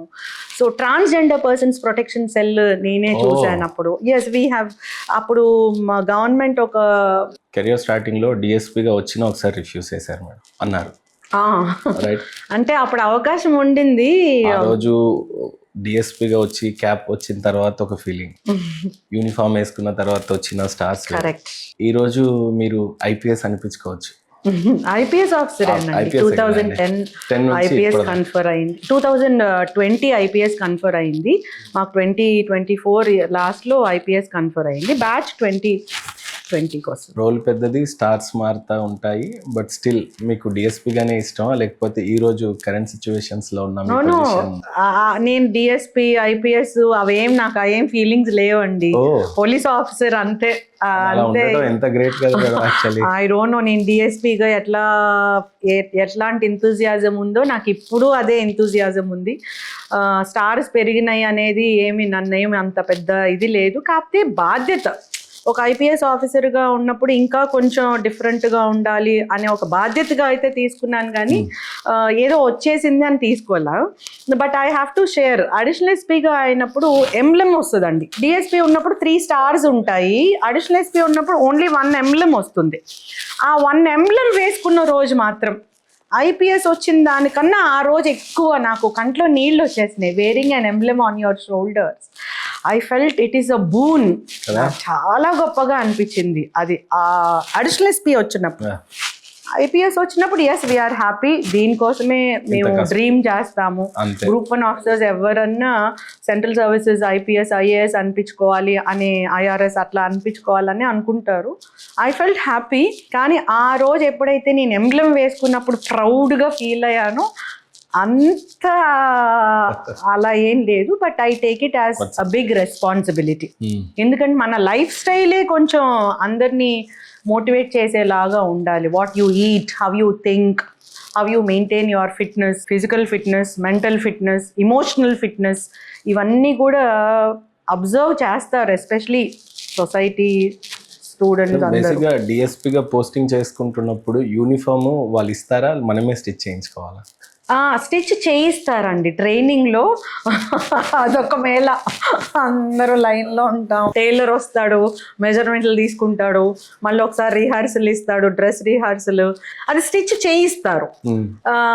ట్రైనింగ్ అప్పుడు స్టిచ్ చేయిస్తారు, తర్వాత మనమే స్టిచ్ చేయించుకోవాలి. ఇప్పుడు ఇండియన్ ప్లేయర్ కానీ నేషనల్ అథ్లెటిక్స్ కానీ వాళ్ళకి జెర్సీ ఇస్తారు. అది మాకు ట్రైనింగ్ పీరియడ్ లో ఉంటుంది. అదే నేను మీకు చెప్పాను, పాసింగ్ అవుట్ పరేడ్ కి డ్రెస్ రిహార్సల్ వేసుకున్నప్పుడు ఐ ఫెల్ట్ హ్యాపీ అని చెప్పాను కదా, అది ఆ స్టోరీ. అదే స్టోరీ. మేడం, లైఫ్ లో ఈ అంబిషన్ తో నేను రాలేదు కానీ యాక్సిడెంటల్ గా డిఎస్పీ అయితే అయిపోయారు మొత్తానికి. అంటే పోలీస్ డిపార్ట్మెంట్ కి అట్లా వచ్చాను. I feel I'm destined to be here. నాకు అది destiny. No, I don't have any regrets, and I'm telling you, I'm proud of the uniform. My father was in uniform, I am in uniform. If God gives, my child also should be in uniform అనుకుంటాను. I am very proud of my uniform. No regrets. పిల్లలిద్దరు doctors లాగా ఏమైనా prepare అవుతున్నారా? No, ఇద్దరు engineering. పెద్ద బాబు engineering first year అయిపోయిందండి, చిన్న బాబు ఇప్పుడు ఇంజనీరింగ్ ఎంట్రన్స్ ఇస్తాడు, సెకండ్ ఇయర్ ఇంటర్. తర్వాత సివిల్స్ ప్రిపేర్ అవుతారా? Maybe my younger sun might, I don't no. బాబుకి ఇంట్రెస్ట్ ఉంది, వాడికి డెస్టినీ ఉండాలి, నాకు డెస్టినీ ఉండాలి, నా కొడుకు సో అండ్ సో అని చెప్పడానికి. I don't no. I feel if they come I will be happy. Madam, చాలా ఇంట్లలో ఆడబిడ్డలకి పెళ్లి అయిన తర్వాత ఇమీడియట్ గా వాళ్ళు ప్రెగ్నెంట్ అవ్వటం, పిల్లలు కంటాం, గోల్ కి చాలా దూరం అయిపోతారు. కెరియర్స్ ఉండవు ఆడపిల్లలకి. చాలా వరకు కూడా ఎంత చదువుకున్న వాళ్ళు కూడా హౌస్ వైఫ్ గా ఉండే వాళ్ళని చాలా మందే చూస్తుంటాం. మేబీ మీ ఫ్రెండ్ సర్కిల్లో ఉండదు చాలా. అలాంటి వాళ్ళు కెరియర్ ఎలా ప్లాన్ చేసుకోవాలా? లైఫ్లో ఎప్పుడు కూడా రీగ్రెటే ఉండిపోతుంది కదా వాళ్ళకి, పిల్లల్ని క్యారీ చేస్తూ. ఈవెన్ మీరు కూడా క్యారీ చేస్తూనే డిఎస్పీ అవ్వడం ఇదంతా జరిగింది. సో ఇలాంటి వాళ్ళకి మీరు ఇచ్చే అడ్వైస్ ఏంటి మేడం? ఫస్ట్ ఉద్యోగం ఇదంతా కాకుండా ఎకనామిక్ ఇండిపెండెన్స్ మహిళలకు అవసరం అండి. Financially they have to be independent at any stage however it is. అంటే వారిని మరీ నెగటివ్ ఫైనాన్షియల్ అని నేను అనట్లేదండి, పాజిటివ్ వేలోనే. They have to be financial independent. వాళ్ళ ఫ్యామిలీ ఎంత రిచ్ అయినా కూడా ఆడపిల్లలు ఫైనాన్షియల్గా ఇండిపెండెంట్గా ఉండాలి. This is one of the reason early marriage కాకూడదు, మీరు మెచ్యూరిటీగా ఉండే నాకే పెళ్ళిళ్ళు చేసుకోవాలి అనే వాయిస్ నేను ఎందుకు ఇస్తాను అంటే, you have to have your financial independence. మెంటల్గా నువ్వేంటి, నీ గోల్ ఏంటి, నీ ఆశయం ఏంటి, నీ ఇష్టం ఏంటి, నీ అయిష్టం ఏంటి, నీకు తెలిసేటటువంటి మెచ్యూరిటీ ఉండాలి అని చెప్పి. సో ఇప్పుడు మీరేమన్నారు, మహిళలు అందరూ ఫైనాన్షియల్గా ఇండిపెండెంట్గా ఉండే పొజిషన్ ఉండదు, అందరూ ఉద్యోగాలు చేసుకునే అవకాశం ఉండదు. హౌస్ మేకర్స్ అయితే మీరేం ఇస్తారు అని. ఇప్పుడు ఎంతమంది house makers, they are making money like anything. ఇప్పుడు ఉన్నటువంటి టెక్నాలజికల్ అడ్వాన్స్మెంట్, సోషల్ మీడియాలో మంచివి చేస్తూ ఎంతమంది ఎర్న్ చేస్తున్నారండి. They are travelling abroad also. I feel very proud of them. They are making their own industry, business, chocolate making అని. Government కూడా చాలా ప్రోత్సాహిస్తా ఉంది. I really appreciate. సో నీకున్నటువంటి టాలెంట్ని ఎప్పుడూ అనగదొక్కనివ్వద్దు. You have to be financially stable, financially independent. ఆ role clarity మనకు ఉండాలి, మన గోల్ క్లారిటీ కూడా ఉండాలి. ఏదో నేను సంపాదిస్తున్నాను, పెద్ద ఉద్యోగం చేస్తున్నాను, నా ఇల్లు ఎవరో చూస్తారు, అది కాదు. అది నీ రోల్ క్లారిటీ ఉండాలి. మదర్గా నేను మదరే, సిస్టర్గా నేను సిస్టరే, కానీ ఇక్కడ పోలీస్ ఆఫీసరు, ఆ క్లారిటీ ఉండాలి ప్రతి మహిళ నేను కోరుకుంటాను. బట్ ఫైనాన్షియలీ ఇండిపెండెంట్గా ఉండాలి, ఉద్యోగం చేసుకోవాలి, ఎంతో కొంత సంపాదించాలి, ఎవరి మీద ఆధారపడకూడదు. అలా అని మన బాధ్యతలు మనం మర్చిపోకూడదు. వ్యక్తిగతంగా మీకు హౌస్ వైఫ్ గా ఉండటం ఇష్టమా లేదంటే ఆఫీసర్ గా ఉండటం ఇష్టమా? No, I like to be everything.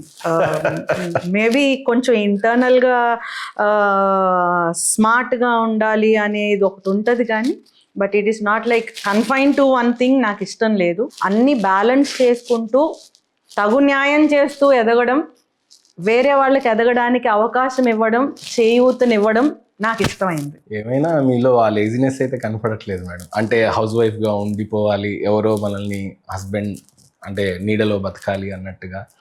అంటే అది ప్రేమే నేను అంటుంది. ప్రేమే బతకాలండి, హస్బెండ్ నీడలో బతకాలి, మనం వారికి నీడ ఇవ్వాలి, ఆ ప్రిన్సిపల్స్ అన్నీ ఉండాలి. బట్ నీకు ఫైనాన్షియల్ ఇండిపెండెన్స్ ఉండాలి. అది నీకు మాత్రమే కాదు, నీ పిల్లలకి, నీ కుటుంబానికి, ఆ హస్బెండ్కి కూడా మంచిది, అది ఉండాలి. కానీ ఆ ఎమోషన్స్ పోకూడదు, ఒకరి పట్ల ఒకరి గౌరవం అదంతా పోకూడదు, ఫ్యామిలీ పట్ల ఉండాల్సిన బాధ్యత పోకూడదు. ఇది కష్టము, అందరికీ కాదు అది. మేమేదో పోలీస్ ఆఫీసర్స్ మేడం మీకు చాలా అదర్ ఫెసిలిటీస్ ఉంటాయి కాబట్టి మీరు ఇంత మాట్లాడతారు అంటారు, నిజమే. But we have to try. Where there is will there is a way. Madam అంటే చెప్తుంటారు బేసిక్గా మీరు ఎలాగో యూనిఫామ్లో ఉన్నారు, 3 సినిమాల ఎంబీలం మీ షోల్డర్ మీద ఉంది. వ్యక్తిగతంగా మీకెంత దేశభక్తి ఉంది, అలాగే మీరు ఎంతమందికి దేశభక్తిని నింపారు అని అంటే ఏం చెప్తారు? అమ్మో, దేశభక్తి లేనిదే మనం మనుషులే కాదు. దాన్ని బట్టి ఉంటుంది మేడం. దేశభక్తి లేనిదే మనం మనుషులమే కాదు. కొందరు మత ఛాందసవాదులు ఉంటారు, కట్టర్ హిందువులని, కట్టర్ ముస్లిం అని, కట్టర్ దేశభక్తులు కూడా ఉంటారు కదా. సో అలా లెవెల్ ఆఫ్ దేశభక్తి మీలో ఎంత ఉంది అండ్ ఎంతమందికి దేశభక్తి భావాన్ని దింపే ప్రయత్నం మీరు చేశారు అని? క్వశ్చన్ కొంచెం వేరే రీమోడల్ చేస్తే బాగుంటుందేమో కానీ, బట్ ఐ బిలీవ్ ఎక్స్ట్రీమిటీస్ అన్నీ డేంజరసే. దేశభక్తే ఫస్ట్, తల్లి కన్నా మించింది దేశం, అంతే. దాన్ని నేను కాదు, ఎవరన్నా స్టాంచ్ అడ్వొకసీ దేశభక్తికే ఇస్తారు. కానీ మీరు అన్నటువంటి ఆ స్టాంచ్ ఎక్స్ట్రీమ్ ఐడియాలజీస్ అవి వేరండి. దాన్ని దేశభక్తితో ముడిపెట్టకూడదు. ఏ ఐడియాలజీ అన్నా, ఏ కలర్ నువ్వు సపోర్ట్ చేసినా, ఏ రిలీజియస్ ప్లేస్ నువ్వు వర్షిప్ చేసినా, దేశం stands first, country stands first, అంతే. ఆ తర్వాతే ఫ్యామిలీ, ఆ తర్వాతే తల్లి, ఆ తర్వాతే దైవం. దేశమే ఫస్ట్, దేశమే దైవం. చాలా ఎక్కువ ఉన్నట్టుంది. ఐ డోంట్ నో, తల్లి కంటే కూడా దేశమే. It is country, it is first అండి. అదైతే అమ్మో, అది ఫస్ట్, అంతే. ఏ రకమైన దేశభక్తి ఉంది సరిత గారికి అని అంటే నేను చెప్పలేను. కైండ్ ఆఫ్ ఏ రకమైన ఐ కాంట్ డిఫైన్ మై ప్రేమ ఉంది భారతదేశం పట్ల అంటే. My country stands first for me, అంతే. That is the respect I give, that is the devotion, that is my responsibility, it is my duty, అంతే. అంటే బేసిక్గా ఈ క్వశ్చన్ అడగడానికి రీజన్ ఏంటంటే మేడం, మనం యూనిఫామ్లో ఉంటాం, లేదంటే మేము మీడియాలో ఉంటాం, ఖచ్చితంగా దేశభక్తి అనేది మనలో ఖచ్చితంగా ఉంటుంది. ఆ భావజాలాలు పిల్లలు ఇప్పుడున్న జంజుల మధ్యలో కనీసం దేశం అదంతా చాలా పెద్ద సౌండ్ లాగా అయిపోయింది. ఒకప్పుడు చిన్నప్పుడు మనం కబడ్డీ ఆడితే ఒక పెన్ కోసం మోకాలు చిప్పలు పలగొట్టుకున్నటువంటి జనరేషన్ పోయి ఇప్పుడు కనీసం స్పోర్ట్స్ కూడా లేని సిచ్యువేషన్స్ కనిపిస్తూ ఉన్నాయి. పరేడ్స్ స్కూల్స్లలో ఇన్వాల్వ్ చేసి ఆ రోజుల్లో దేశం అంటే చూపించారు, జాతీయ జెండా మీద ఉన్న ప్రేమను చూపించారు. ఈ రోజులలో అది ఎక్కువగా కనిపించినట్టుగా లేదు, అలా అనకూడదు కూడా, మనం స్టేట్మెంట్ ఇవ్వలేం. కానీ సో అందుకని దేశభక్తి మీద అంటే మీరు ప్రశ్న కన్నా మీ ఆంతర్యం నాకు అర్థమైంది. ప్రిన్సిపల్ బేస్డ్ కాకుండా పర్పస్ బేస్డ్ అయిపోయిన పిల్లలు ఇప్పుడున్న జనరేషన్. ప్రిన్సిపల్ బేస్డ్ అంటే ఎట్లా, ఇంటిగ్రిటీ ఉండాలి, ఆనెస్టీ ఉండాలి, డివోషన్ ఉండాలి, అలా పెద్ద పెద్ద మాటలు మనం మాట్లాడతాం. దాని వెనుకున్నటువంటి యాక్చువల్ పర్పస్ ఏంటి అనేది పిల్లలకు కావాలి.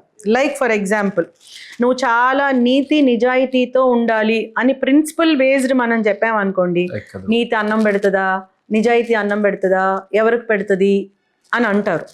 But once you are with that sort of integrity, నీలో లీడర్షిప్ క్వాలిటీస్ పెరుగుతాయి. అప్పుడే నువ్వు రన్ చేస్తున్న ఆర్గనైజేషన్ని నువ్వు రూల్ చేయగలవు. Once you are a leader with integrity, then only you can guide your followers అని ఈ పర్పస్ చెప్పామనుకోండి పిల్లలకి. ముందు ప్రిన్సిపల్ చెప్పాను, తర్వాత వాళ్ళకి కావాల్సింది పర్పస్ అంటున్నాను. ఆ పర్పస్ వాళ్ళకి టచ్ అవుతుంది. బికాజ్ వాళ్ళని మనం మెటీరియలిస్టిక్ అని కొట్టిపడేయకూడదు, వాళ్ళ మైండ్ సెట్ అటువంటిది. మళ్ళీ ఇంకొక ఎగ్జాంపుల్ ఇస్తాను, ప్రిన్సిపల్ బేస్డ్ ఎగ్జాంపుల్. అందరి పట్ల ఎంపతీతో ఉండాలి అని ప్రిన్సిపల్స్ చెప్తాం, పెద్దది సోకాల్డ్ పెద్ద మనుషులు మనం. చాలా ఎంపతీ ఉండాలి, అందరూ వాళ్ళ బాధను నువ్వు అర్థం చేసుకొని కంపాషనేట్గా ఉండాలి అని. వాళ్ళకి అలా ప్రిన్సిపల్ చెప్తే నచ్చదు. మీరు దేశభక్తి అన్నారు, నేను చిన్నది చెప్తాను, అంత పెద్దవి కూడా వద్దు.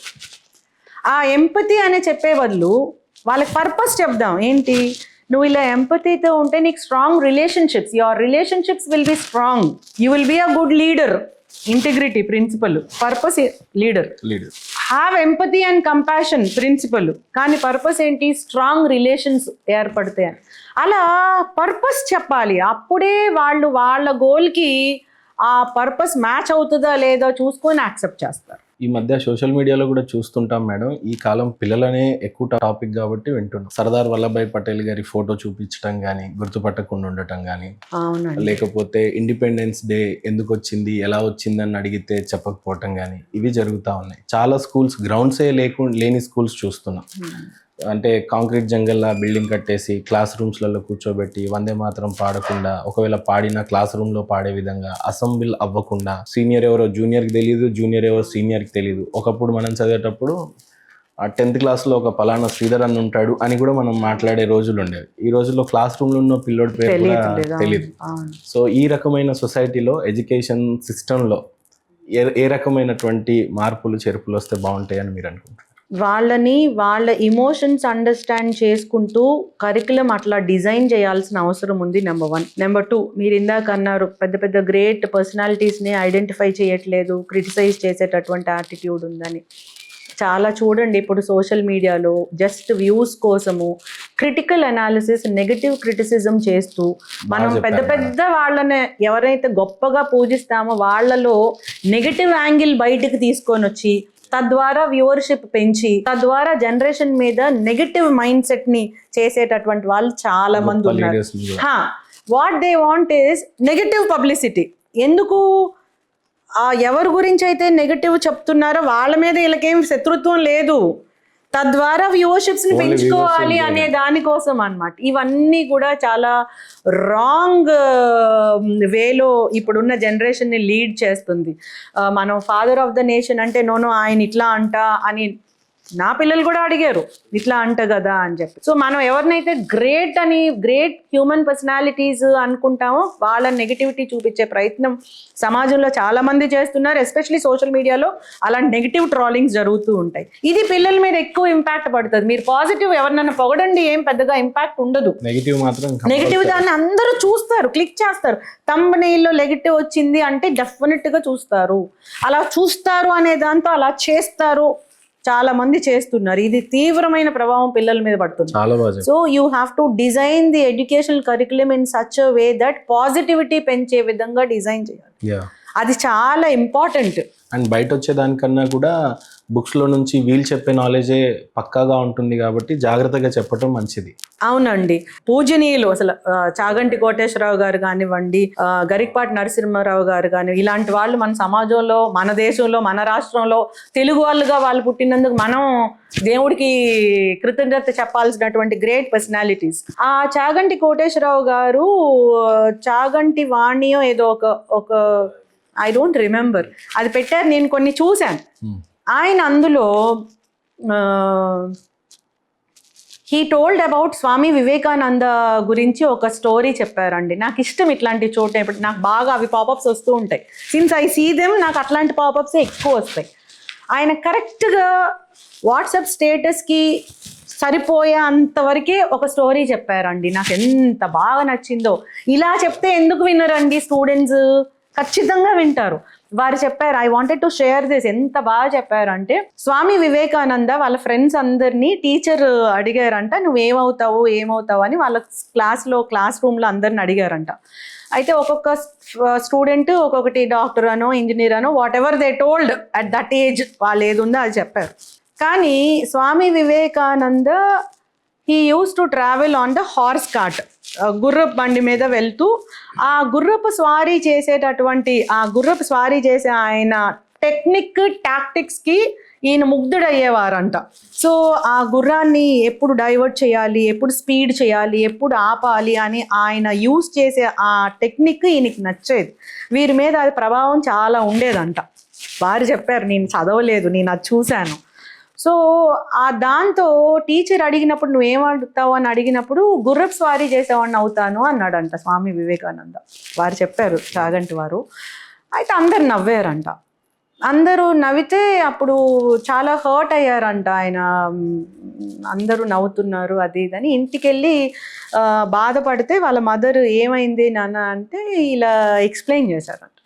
చేసి నేను గుర్రపు స్వారీ చేసేవాడిని అవుతాను అంటే నా ఫ్రెండ్స్ అందరూ నన్ను రిడిక్యూల్ చేశారు, గేల్ చేశారు, అది ఇది అని చెప్తే ఆమె వాళ్ళ మదర్ ఒక ఇంట్లో ఒక ఫోటోగ్రాఫ్ చూపించి అర్జునుడు కృష్ణుడు రథసారథిగా ఉన్నటువంటి ఆ ఇమేజ్ చూపించి భగవద్గీతని ధర్మస్థాపన కోసం భగవద్గీతని చెప్పినటువంటి మహనీయుడు రథసారథి, ఆ గుర్రపు స్వారీ చేసి దేశాన్ని సమాజాన్ని ధర్మస్థాపన కోసం ఎస్టాబ్లిష్ చేసేటటువంటి గొప్ప మహనీయుడు రథసారథి అంటే సమాజానికి నువ్వు రథసారథి అవుతావు. రథసారథి అంటే అది, you will lead the society towards ధర్మ అని వాళ్ళ మదర్ చెప్పారంట. అలా చెప్తే పిల్లలు ఎందుకు మారరండి? నాకే అది వారు చెప్తుంటే ఒక్క నిమిషమే ఆ రీల్ నాకు ఆ పాపప్స్ ఎక్కువ వస్తాయి, నేను అవి చూస్తాను కాబట్టి. చాగంటి లాంటి వాళ్ళు ఈ రాష్ట్రంలో పుట్టడం ఎంత education curriculum should be design like that. You have to see positivity. You have to learn so much from your freedom fighters. ఆ గ్రేట్ పర్సనాలిటీస్ నుంచి నువ్వు నేర్చుకోవాలి. No one is totally perfect అండి. సమాజంలో టోటల్ పర్ఫెక్ట్ ఉన్న వాళ్ళు ఎవరు ఉండరు. You have to see the percentage of perfection. ఆ పర్ఫెక్షన్ పర్సంటేజ్ వల్ల దేశానికి ఎంత చేంజ్ తీసుకొచ్చిందని చూడాలా. అంతేగాని నెగటివిటీస్ చూపించి తద్వారా ఏదో నాకు టీఆర్పీ పెరిగింది లేదా వ్యూస్ పెరిగినాయి అనేటటువంటి so called negative critics somehow I don't like అండి. ప్రతి వాళ్ళని ట్రోల్ చేసి ప్రతి వాళ్ళలో నెగటివ్ యాంగిల్ తీసుకురావడం I don't like. Education system ఇట్లాంటి వాల్యూ బేస్డ్ ఎడ్యుకేషన్ ఉంటే చాలా ఎక్సలెంట్గా ఉంటుంది. ఇంకోటి కూడా చెప్పారు, అది కూడా చాలా బాగా నచ్చింది. చాగంటి వాణి అనుకుంటండి, అది నెల్సన్ మండేలా గురించి ఆయన ఒక స్టోరీ చెప్పారు. అదేంటంటే నెల్సన్ మండేలా ఫ్రెండ్స్ అందరూ కూడా డాంకీ మీద రైడ్ చేస్తూ ఉంటారు, ఒక్కొక్కళ్ళు ఒక్కొక్క తర్వాత రైడ్ చేస్తూ ఉంటారు. పిల్లలందరినీ అది బాగానే తీసుకెళ్తుంది, ఒకళ్ళ తర్వాత బాగానే తీసుకెళ్తుందంట. కానీ ఈయన ఎక్కినప్పుడు మాత్రము అది తీసుకెళ్ళి ఫోర్స్ఫుల్గా వెళ్ళి ఒక ముళ్ళ పొద మీద పడేసిందంట. పడేసి ఆయన కింద పడిపోయాడు. కింద పడిపోయినాక ఆయన అసలు నన్ను ఎక్కించుకోకుండా ఉంటే బాగుండేది, అసలు ముందే అది రెసిస్ట్ చేస్తే బాగుండేది, అది నన్ను ముళ్ళ పొదల్లో పడేసింది ఏంటి అని ఆయన ఇన్సల్ట్కి గురయ్యారు. గురయ్యి ఆయన ఆ రోజు తీసుకున్న డెసిషన్, నువ్వు నీ ఆపోనెంట్ని డిఫీట్ చెయ్యి వితౌట్ డిజానరింగ్ హిమ్ అని ఒక డెసిషన్ తీసుకున్నారు. You defeat your opponent by ideology or whatever. నీకు ఆపోజిషన్ నువ్వు ఏదైతే తప్పు అనుకుంటున్నావో వాళ్ళని డిఫీట్ చేయి, బట్ డోంట్ డిజానర్ దెమ్ అనే డెసిషన్ తీసుకున్నారని చెప్పారు. చూడండి, ఈ ఏజ్లో నాకే అంత ప్రభావం పడింది అంటే పిల్లల మీద ఇంకెంత ప్రభావం పడుతుంది. సో ఎడ్యుకేషన్ సిస్టమ్ అట్లా ఉండాలి. Short and sweet. ఇప్పుడు అందరికి ఇన్స్టెంట్ కదండి, అన్ని instant. So short and sweet చెప్పగలగాలి, పాజిటివిటీని స్ప్రెడ్ చేయగలగాలి. అలా ఎడ్యుకేషన్ సిస్టమ్ డిజైన్ చేయాలి. అంత పెద్ద పెద్ద గ్రేట్ పర్సనాలిటీస్ అండి వాళ్ళు. సమాజంలో వాళ్ళు ఉండడం అనేది మన అదృష్టం. మనం చూడగలుగుతాం వాళ్ళని, మన అదృష్టం. మేడం, ఎలాగో ఆంధ్రప్రదేశ్ అనే ఒక రాష్ట్రంలో ఉన్నాం. ఆంధ్రప్రదేశ్ అంటేనే అత్యధికంగా దేవాలయాలు కలిగి ఉన్న రాష్ట్రంగా కూడా చెప్తుంటారు.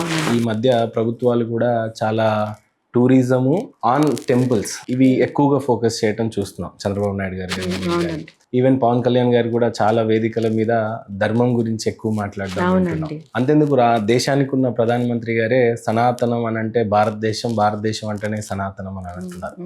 సనాతన ధర్మాన్ని మీరు ఏ పాయింట్ ఆఫ్ వ్యూలో చూస్తారు? సనాతన ధర్మం గురించి చెప్పాలి అని అంటే బీయింగ్ ఏ ఆఫీసర్ ఏం చెప్తారు? సనాతన ధర్మం గురించి చెప్పే అంత నాలెడ్జ్, జ్ఞానం నాకు లేదు. కానీ బట్ నా యాంగిల్లో చెప్పమన్నారు కాబట్టి సనాతన ధర్మం అంటే నాకు అర్థమైంది ఏంటంటే, ఏ నియమం అయితే మరణం లేకుండా ఉంటుందో, అంటే కాలం మారినా ప్రిన్సిపల్ మారదు, అలా ఉండిపోవాలి. అలా చిరస్థాయిగా ఉండేటటువంటి నియమం, ఆ ప్రిన్సిపల్, ఆ సిద్ధాంతం, ఆ వాల్యూ, దాన్నే సనాతన ధర్మం అంటారు అనేది నాకు అర్థమైన సనాతన. గొప్ప line madam. I don't know, నాకు అర్థమైన సనాతన ధర్మం. కాలం మారిపోయినా, యుగాలు గడిచిపోయినా, ఎటువంటి యుగం వచ్చినా ఈ సిద్ధాంతం, ఈ ప్రిన్సిపల్ మాత్రం మారదు. మరణం లేనటువంటి సిద్ధాంతమే, ఆ ధర్మమే, ఆ డ్యూటీయే సనాతన ధర్మం అని నేను బిలీవ్ చేస్తా. తల్లి బిడ్డను ప్రేమిస్తుంది, ఇది ఏ ధర్మంలో అన్నా, ఏ సమాజంలో అన్నా, ఏ దేశంలో అయినా ఒకటే కదండి. ఒకేలా ఉంటుంది. తల్లి బిడ్డను ప్రొటెక్ట్ చేస్తుంది, తల్లిదండ్రులకు పిల్లల పట్ల ప్రేమ ఉండాలి, బాధ్యత ఉండాలి. ఇది ఎక్కడన్నా సేమ్. అంతే. నువ్వు ఏ రిలీజియన్ అయినా, ఏ రంగు వేసుకున్నా, ఏదైనా, దట్ ఈస్ సనాతన ధర్మం. ఆడవాళ్ళని గౌరవించాలి, దట్ ఈస్ సనాతన ధర్మం. Something which doesn't have death, and that principal which totally guides your life style and guides generations across, that is called సనాతన ధర్మం. అంతే తప్ప సనాతన ధర్మం అంటే ఇలా ఉండాలి, అలా ఉండాలి, అదే సనాతన ధర్మం అంటాం. నాకు ఎందుకు అది పెరోక్యల్గా నెగటివ్ మైండ్ తోటి మనం దాన్ని అర్థం చేసుకుంటున్నామేమో, మనం ఆ ధర్మాన్ని అర్థం చేసుకోవడంలో లోపం మనలో ఉందేమో అని నేను ఫీల్ అవుతాను. అందుకే పిల్లలకి అర్థం కావట్లేదు. అదేదో ఆర్థోడాక్స్, కన్జర్వేటిజము, నెగటివ్ మైండ్ సెట్ అనేటట్లు కొంతమంది ప్రబోధిస్తున్నారేమో అని నా feeling. Something which doesn't have death and it is same throughout across generations is Sanatana Dharmam. అంతే. సనాతన ధర్మం అంటే అదేదో పెద్ద నియమం, పెద్ద టఫ్ జాబ్, అది దాన్ని పాటించాలి అని అంటే మనం ముందు మాట్లాడుకున్నాం కదా, మాకు అర్థం కాదు అనే రకంగా పిల్లలకు ఉంది ఈ రోజున ఆ ధర్మం. ఇట్ ఈస్ వన్ డిసిప్లిన్ అండి, వన్ డ్యూటీ. నీ లైఫ్ స్టైల్, ఆ లైఫ్ స్టైల్ ఎంత కష్టం వచ్చినా, ఎంత సుఖం ఉన్నా, ఎంత ఎత్తుకెదిగినా, ఈ నియమాన్ని నువ్వు ఎప్పటికీ మార్చకూడదు. ఎవరు చూసినా చూడకపోయినా నీ బిహేవియర్ అలానే ఉండాలి. ఇప్పుడు దేవుని దండం పెట్టుకుంటున్నా, అందరూ చూసారు కాబట్టి దండం పెట్టుకొని, ఎవరు లేకపోతే తొక్కం కదండి. అది బ్లడ్లో, సెల్స్లో ఉంటాయి. నువ్వు నమ్మిన దైవాన్ని నువ్వు దండం పెట్టుకుంటావు, గౌరవిస్తావు, పూజిస్తావు అనేది, దట్ ఈస్ సనాతన ధర్మం. అంతేగాని it should not be seen అన్న పెరోక్యల్ సైడ్, దాన్ని నెగిటివ్గా వక్రీకరించి ఎక్స్ట్రీమ్ ఐడియాలజీస్కి వెళ్ళి ఇది నిషేధము, ఇది ఇట్లానే ఉండాలి, ఇది కాదు, ఇది ఒప్పుకోదు. ఎందుకు ఒప్పుకోదు? ముందు మనం డిస్కస్ చేసుకున్నాం, ప్రిన్సిపల్ కన్నా పర్పస్ ఇంపార్టెంట్, ప్రీచింగ్ కన్నా గైడింగ్ ఇంపార్టెంట్. మనం మోరల్స్ చెప్పడం కాదు, వాళ్ళని వాల్యూస్ని వాళ్ళే డిసైడ్ చేసుకునేలాగా మౌల్డ్ చేయగలటం ఇంపార్టెంట్. సనాతన ధర్మం కూడా అదే. చెప్పడం కరెక్ట్గా మనం చెప్పలేకపోతున్నామేమో, అది వాళ్ళకి అర్థం కావట్లేదేమో మీరు అన్నట్టు పిల్లలకి. సరిత గారికి ఎంత అంటే దైవభక్తి ఎంత ఉంటుంది? How you starts your day? భక్తి అంటే ఎలా ఉండాలి? నేను ఖచ్చితంగా పూజ చేసుకునే బయటకు వస్తాను, ఖచ్చితంగా దీపం పెట్టుకొని నిద్రపోతాను. ఖచ్చితంగా 12 అయినా 1 గంట అయినా ఫ్రెష్ అయిన తర్వాత అమ్మవారికి దీపం పెడతాను. నేను అమ్మవారిని బాగా బిలీవ్ చేస్తాను. అంటే శివుడు, వెంకటేశ్వర స్వామి, కలియుగ దైవం అంటే ముందు నుంచి అట్లా ఐ డోంట్ నో. ముందు నుంచి విజయవాడలో పుట్టామంటే మా కనకదుర్గమ్మే మొత్తం. సో అట్లా దేవుళ్ళు లేనిదే మనం లేము. ఎవ్రీథింగ్ మనం మంచిగా ఉంటే God will decide, he will design. Yes. But provided you are with those, మనం ఆ ప్రిన్సిపల్స్ తోటి, ఆ భయంతో, ఆ భక్తితో, ఆ వాల్యూస్ తోటి మనం ఉంటే దేవుడు ఖచ్చితంగా మనకి మంచే చేస్తాడు. ఏది జరిగినా మన మంచిగా అని మా ఫాదర్ అంటూ ఉంటాడు.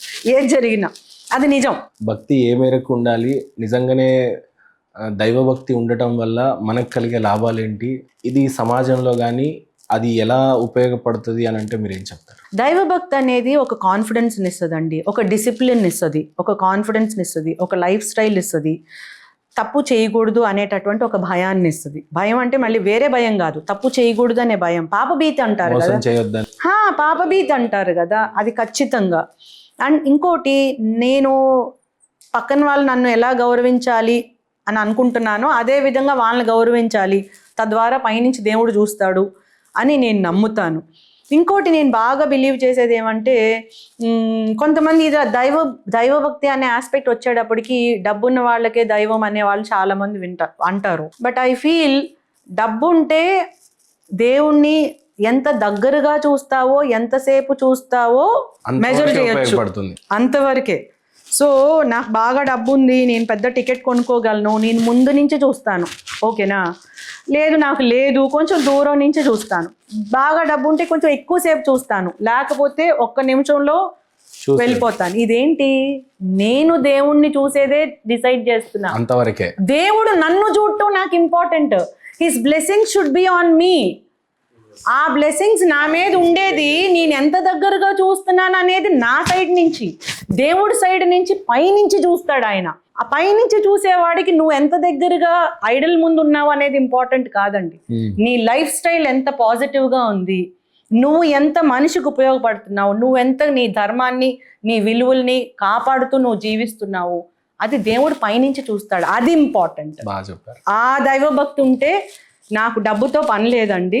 ఆ ఒక్క సెకండ్ ఆ దేవుణ్ణి చూడగలిగే అటువంటిది నా ఆనందం కోసం, నా జీవితం నేను కరెక్ట్గా మౌల్డ్ చేసుకొని నా లైఫ్ స్టైల్ నేను మంచి వైపే వెళ్తే, నా ఆలోచనలు మంచిగానే ఉంటే, నా మాట మంచి తీరులోనే ఉంటే, ఎవరికి హానికరం కాకుండా ఉంటే, ఆ పాపభీతి నాకుంటే, గింటే ఒకడికి మంచే చేయాలి చెడు చేయకూడదు అనేది ఉంటే, నేను దేవుణ్ణి ఎక్కడి నుంచి చూస్తున్నాను, ఎంతసేపు చూస్తున్నాను డజంట్ మ్యాటర్. దేవుడు నా మీద ఎంత బ్లెస్సింగ్స్ పైనుంచి ఇస్తున్నాడు.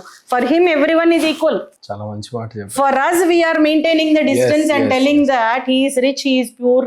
ఫర్ హిమ్ దేవుడు ఈజీగా అవైలబుల్ ఉన్నాడు, ఈయనకి ఈజీగా, అది మన వైపు నుంచి చూస్తున్నాం కానీ దేవుడికి అందరూ ఒకటే. ఇది నేను దేవుడి గురించి నమ్మేదండి. ఇదే నేను ఫాలో కూడా అవుతాను. నాకు దేవుడు చాలా ఇంపార్టెంట్. అమ్మవారు లేనిదే మేము లేము. She has guided me. అన్ని చాలా వాక్స్ ఆఫ్ లైఫ్లో నన్ను చేయి పట్టుకొని నడిపించినటువంటి అమ్మవారు. ఐ డోంట్ నో, నాకు అట్లాంటి ఆలోచనలు ఇచ్చి అలాంటి ఆలోచనలు థింక్ చేసే జీవితాన్ని ఇచ్చినందుకు నేను సదా కృతజ్ఞురాల్ని. God is everything. అన్ని చోట్లలో పనిచేశారు. ఈరోజు కృష్ణమ్మ పక్కనే, లేదంటే అమ్మవారు ఉన్న విజయవాడలో కనకదుర్గమ్మ టెంపుల్లో ఉన్నారు. అమ్మవారి గురించి చెప్పాలంటే ఏం చెప్తారు? అమ్మ నా అదృష్టం అండి. నేను దేవుడి పేరు చెప్తే ఇంత బ్లష్ అయ్యేవాళ్ళు మిమ్మల్ని చూస్తున్నాను. అవునండి, అమ్మవారు అంటే అంతే నాకు. I derive lot of strength, I derive so many answers. ఎన్నో క్వశ్చన్స్కి నాకు ఆన్సర్స్ వస్తాయి, ఎన్నో ప్రశ్నలకి సమాధానం ఆ అమ్మవారి నుంచి నేను వెతుక్కున్నానండి. చిన్నది చెప్తా చూడండి, చిన్నది. లలితా త్రిపుర సుందరీదేవి, రాజశ్యామలాదేవి, వారాహిదేవి చూస్తే నాకేం పెద్ద జ్ఞానం లేదండి. నేనేం పెద్ద పెద్ద బుక్స్ కూడా నేను చదవలేదు, అన్నీ నేను అందరిని మాట్లాడితేనే తెలుసుకున్న అంతవరకు. బట్ నేను చూస్తూ ఉంటాను, నేర్చుకుంటూ ఉంటాను. లలితా త్రిపుర సుందరీదేవి రక్తబీజుడు అనే రాక్షసుడిని సంహరించడానికి ప్రయత్నం చేస్తూ ఉన్నప్పుడు, అంటే మొత్తం భూమండలం అంతా పాడవుతూ ఇబ్బందికరంగా ఉన్నప్పుడు రక్తబీజుడు అనే రాక్షసుని సంహరిస్తే, ఆ రక్తబీజుడు అనేవాడు దేవుడికి చాలా చాలా చేసుకొని ఒక వరం పొంది ఉంటాడు. ఆయన రక్తం ఎక్కడ చిన్న బొట్టు పడినా ఆ బొట్టు నుంచి మళ్ళీ ఆ రక్తబీజుడు పుడతాడు అనేటటువంటి వరం ఉన్నవాడు అతను. లలితా త్రిపుర, ఇది ఐ డోంట్ నో, నేనేం పెద్ద పెద్ద గ్రంథాలు చదవలేదు. లలితా త్రిపుర సుందరీదేవి యుద్ధం చేసే టైంలో ఆమె కూడా ఈ రక్తబీజుడిని సంహరించే టైంలో తన పరివారాన్ని తనలో నుంచే బయటకు తీసిందంట. తీసి వీపు నుంచి వారాహిదేవిని, అలానే రాజశ్యామలాదేవిని మంత్రినిగా అంటే మినిస్టర్, వారాహిదేవిని హోమ్ మినిస్టర్గా అంటే సర్వ సైన్యాధ్యక్షురాలుగా పెట్టుకొని తన పరివారాన్ని సృష్టించుకొని, అట్లానే ఆ క్రమంలో రక్తబీజుడిని సంహరించిందంట. ఈ క్రమంలోనే దశమహావిద్యల గురించి కూడా వస్తాయి.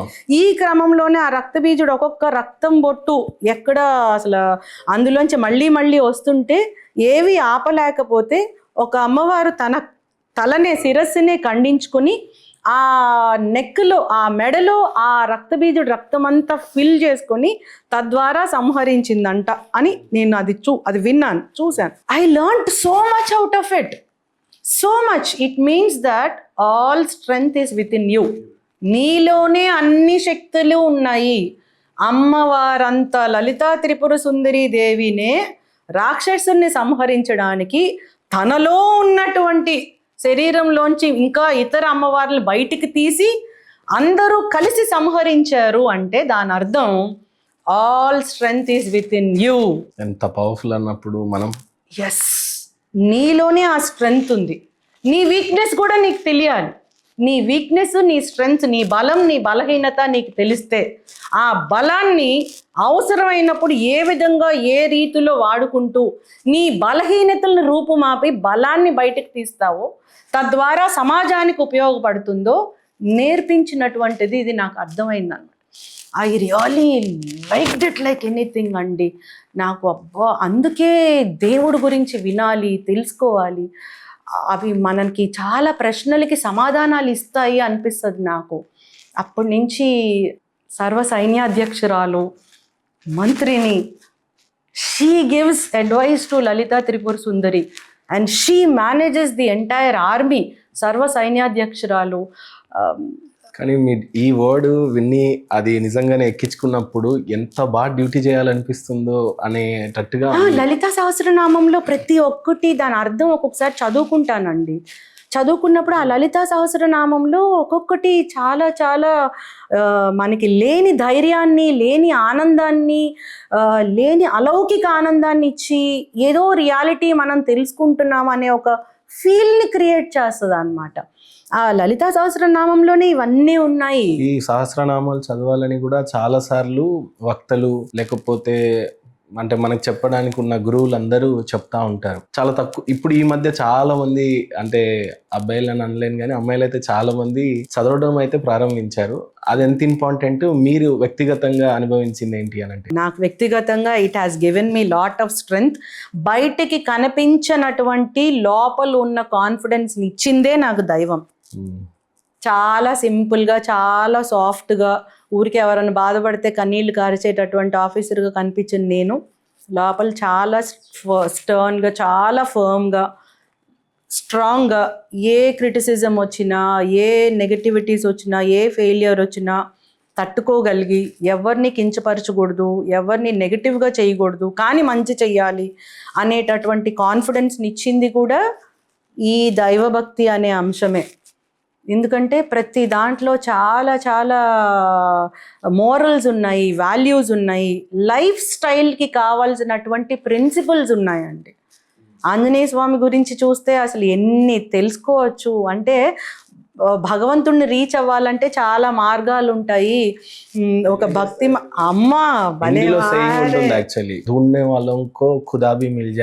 ఎగ్జాక్ట్లీ వాళ్ళకి ఖచ్చితంగా దేవుడు కూడా దొరుకుతాడు అని you believe in it? 100%. And I చాలా ఎక్స్పీరియన్సెస్ వినాలనుంది నాకు యాక్చువల్. అంటే మీలో ఏదో పూనినట్టు అనిపిస్తుంది. ఉంటుందండి. మొన్నే నవరాత్రులు అయిపోయింది కదా, 11 రోజులు కదా ఈసారి. అన్ని రోజులు అమ్మవారిని దర్శించుకోగలిగాను. ఇక్కడ మా ఆఫీస్లో కూడా అమ్మవారికి కుంకుమ పూజలు అవి జరిగినాయి. అట్లానే డ్యూటీ కూడా చిత్తశుద్ధితో చేయగలిగాను. ఆల్ క్రెడిట్ గోస్ టు అమ్మవారు. అంతే, ఆ జీవితానికి సరిపడా ఆనందాన్ని ఇచ్చింది. కామాఖ్య వెళ్ళినప్పుడు కూడా నేను ఆనందాన్ని పొందాను. అప్పుడైతే నేను చాలు నా లైఫ్కి రోజు అనిపించింది. దశ మహావిద్యలకు సంబంధించిన అన్ని టెంపుల్స్ విజిట్ చేశాను. అక్కడ ఏమి విగ్రహం ఏం లేదు, కానీ ఆ ఫీల్ ఒకటి వచ్చింది. లేడీగా పుట్టడం నా అదృష్టం అనిపించింది. చాలా శక్తి మన భారతదేశంలో ఉంది, మన భారతదేశంలో పుట్టడం నా అదృష్టం అనిపించింది. శ్రీమాత, శ్రీ మహారాజ్ని, శ్రీమత్ సింహాసనేశ్వరి అంటే ఏంటి, ఒక లేడీని సింహాసనం మీద కూర్చోబెట్టి నువ్వే గొప్ప అని చెప్పేటటువంటి దేశంలో నేను పుట్టాను. అదే దేశంలో లేడీని చాలా కమర్షియల్ యాంగిల్లో ఎందుకు చూపిస్తున్నారు, ఈ నెగటివిటీ ఎందుకుంది, ఈ ట్రాలింగ్ ఎందుకుంది, ఇన్సల్ట్స్ ఎందుకున్నాయి అని ఒక కాన్ఫ్లిక్ట్ కూడా వచ్చింది నాకు. మన దేశాన్నే సనాతన భారతదేశం అని అంటారు. సనాతనంలో ఆడబిడ్డకి ఇంక్లూడింగ్ అంటే ఈక్వల్ టు దేవత లాంటి పొజిషన్ ఇచ్చారు అని అంటారు. అందుకే సరస్వతిని అమ్మవారు ఆడబిడ్డగా చూపించటం, అమ్మవారిని చూపించడం, లక్ష్మీదేవిని, సరస్వతి దేవిని, వీళ్ళందరినీ ఆడపిల్లల్ని దేవుడిగా చేసుకొని పూజించినటువంటి దేశం ఇది. సో అలాంటి ఆడబిడ్డకి దక్కవలసిన గౌరవం ఏ రకంగా ఇవ్వాలి ఈ సమాజానికి మీరు చేసే అప్పీల్ ఏంటి? ఆడపిల్లలకి ఎలా గౌరవం ఇవ్వాలి, తల్లికి ఎలా గౌరవం ఇస్తావో ఆడపిల్లలకి అలానే గౌరవం ఇవ్వాలి. దేశానికి ఎలా గౌరవం ఇస్తావో ఆడపిల్లలకి అదే గౌరవం ఇవ్వాలి. నాకు ఆడపిల్ల కాబట్టి గౌరవం ఇవ్వాల్సిన అవసరం లేదండి. ఆడపిల్ల కూడా నీలాగే ఒక మనిషి. సో మనిషికి ఇచ్చే గౌరవం ఇస్తే చాలు. అది కమాడిటీగా కాకుండా ఒక మనిషికి ఇచ్చే గౌరవం ఇస్తే చాలు. Treat as equal. గ్రూప్స్కి ప్రిపేర్ అయినప్పుడు కానీ, కాంపిటేటివ్ కానీ, లేదు ఎన్ని బుక్స్ చదివినప్పుడు కానీ ఎప్పుడైనా అనుకున్నారా, అంటే సమాజంలో ఈ డిస్క్రిమినేషన్ ఎందుకు వచ్చి ఉండొచ్చు, అంటే ఆడపిల్ల కాబట్టి ఇంట్లో ఉండాలి, జాగ్రత్తగా ఉండాలి, అణిగిమణిగి ఉండాలి, కొద్దిగా దాచుకొని ఉండాలి, అమ్మ చాటును ఉండాలి, తండ్రి చాటును ఉండాలి, భర్త చాటున ఉండాలి, ఎలా ఏర్పడి ఉండవచ్చు అని అంటారు?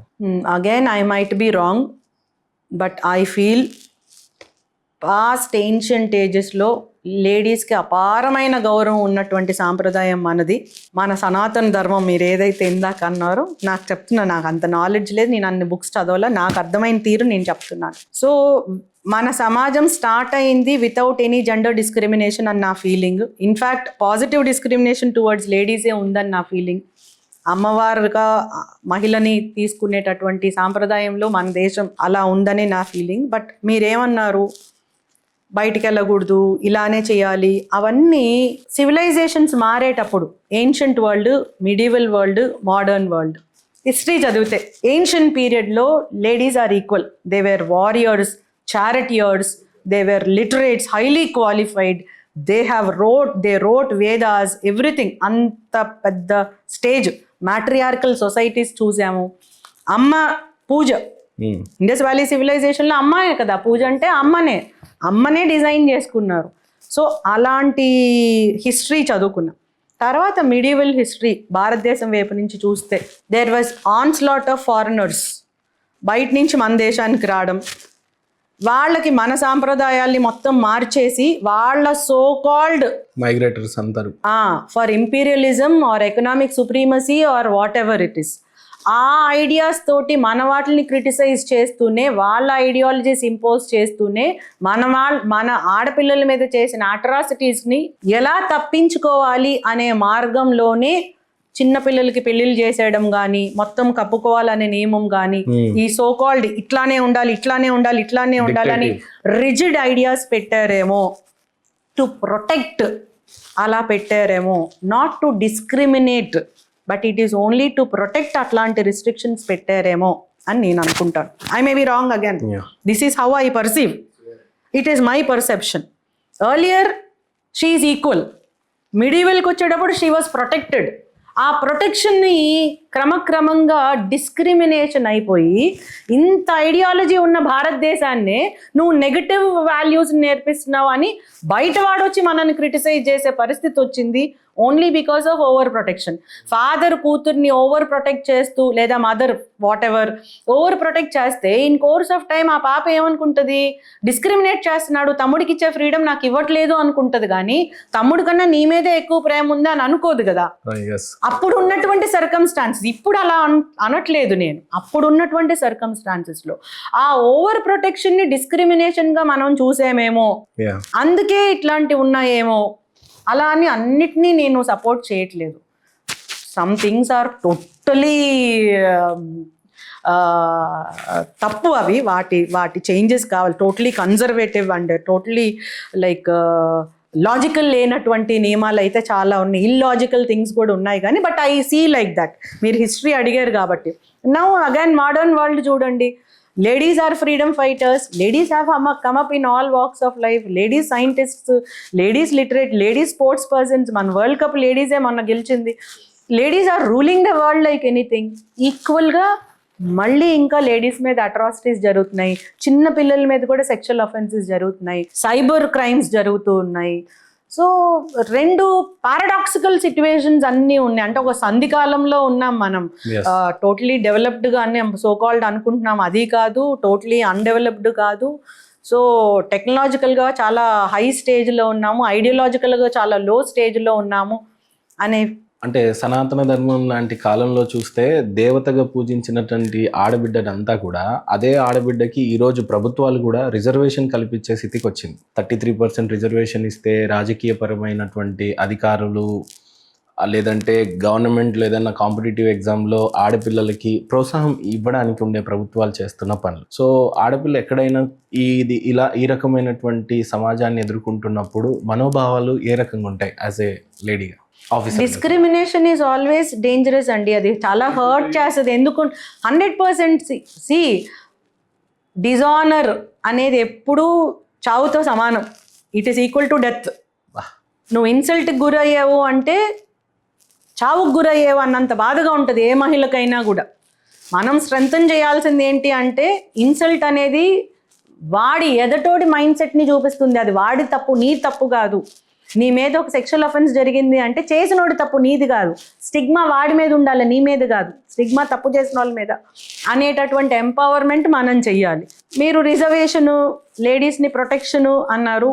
ఇంతకు ముందు జరిగినటువంటి అన్యాయం ఇప్పుడు బ్యాలెన్స్ చేయాలి అంటే so we need such positive discrimination. అందుకే కాన్స్టిట్యూషన్లో all are equal before law అని ఆర్టికల్ 14 చెప్తుంది.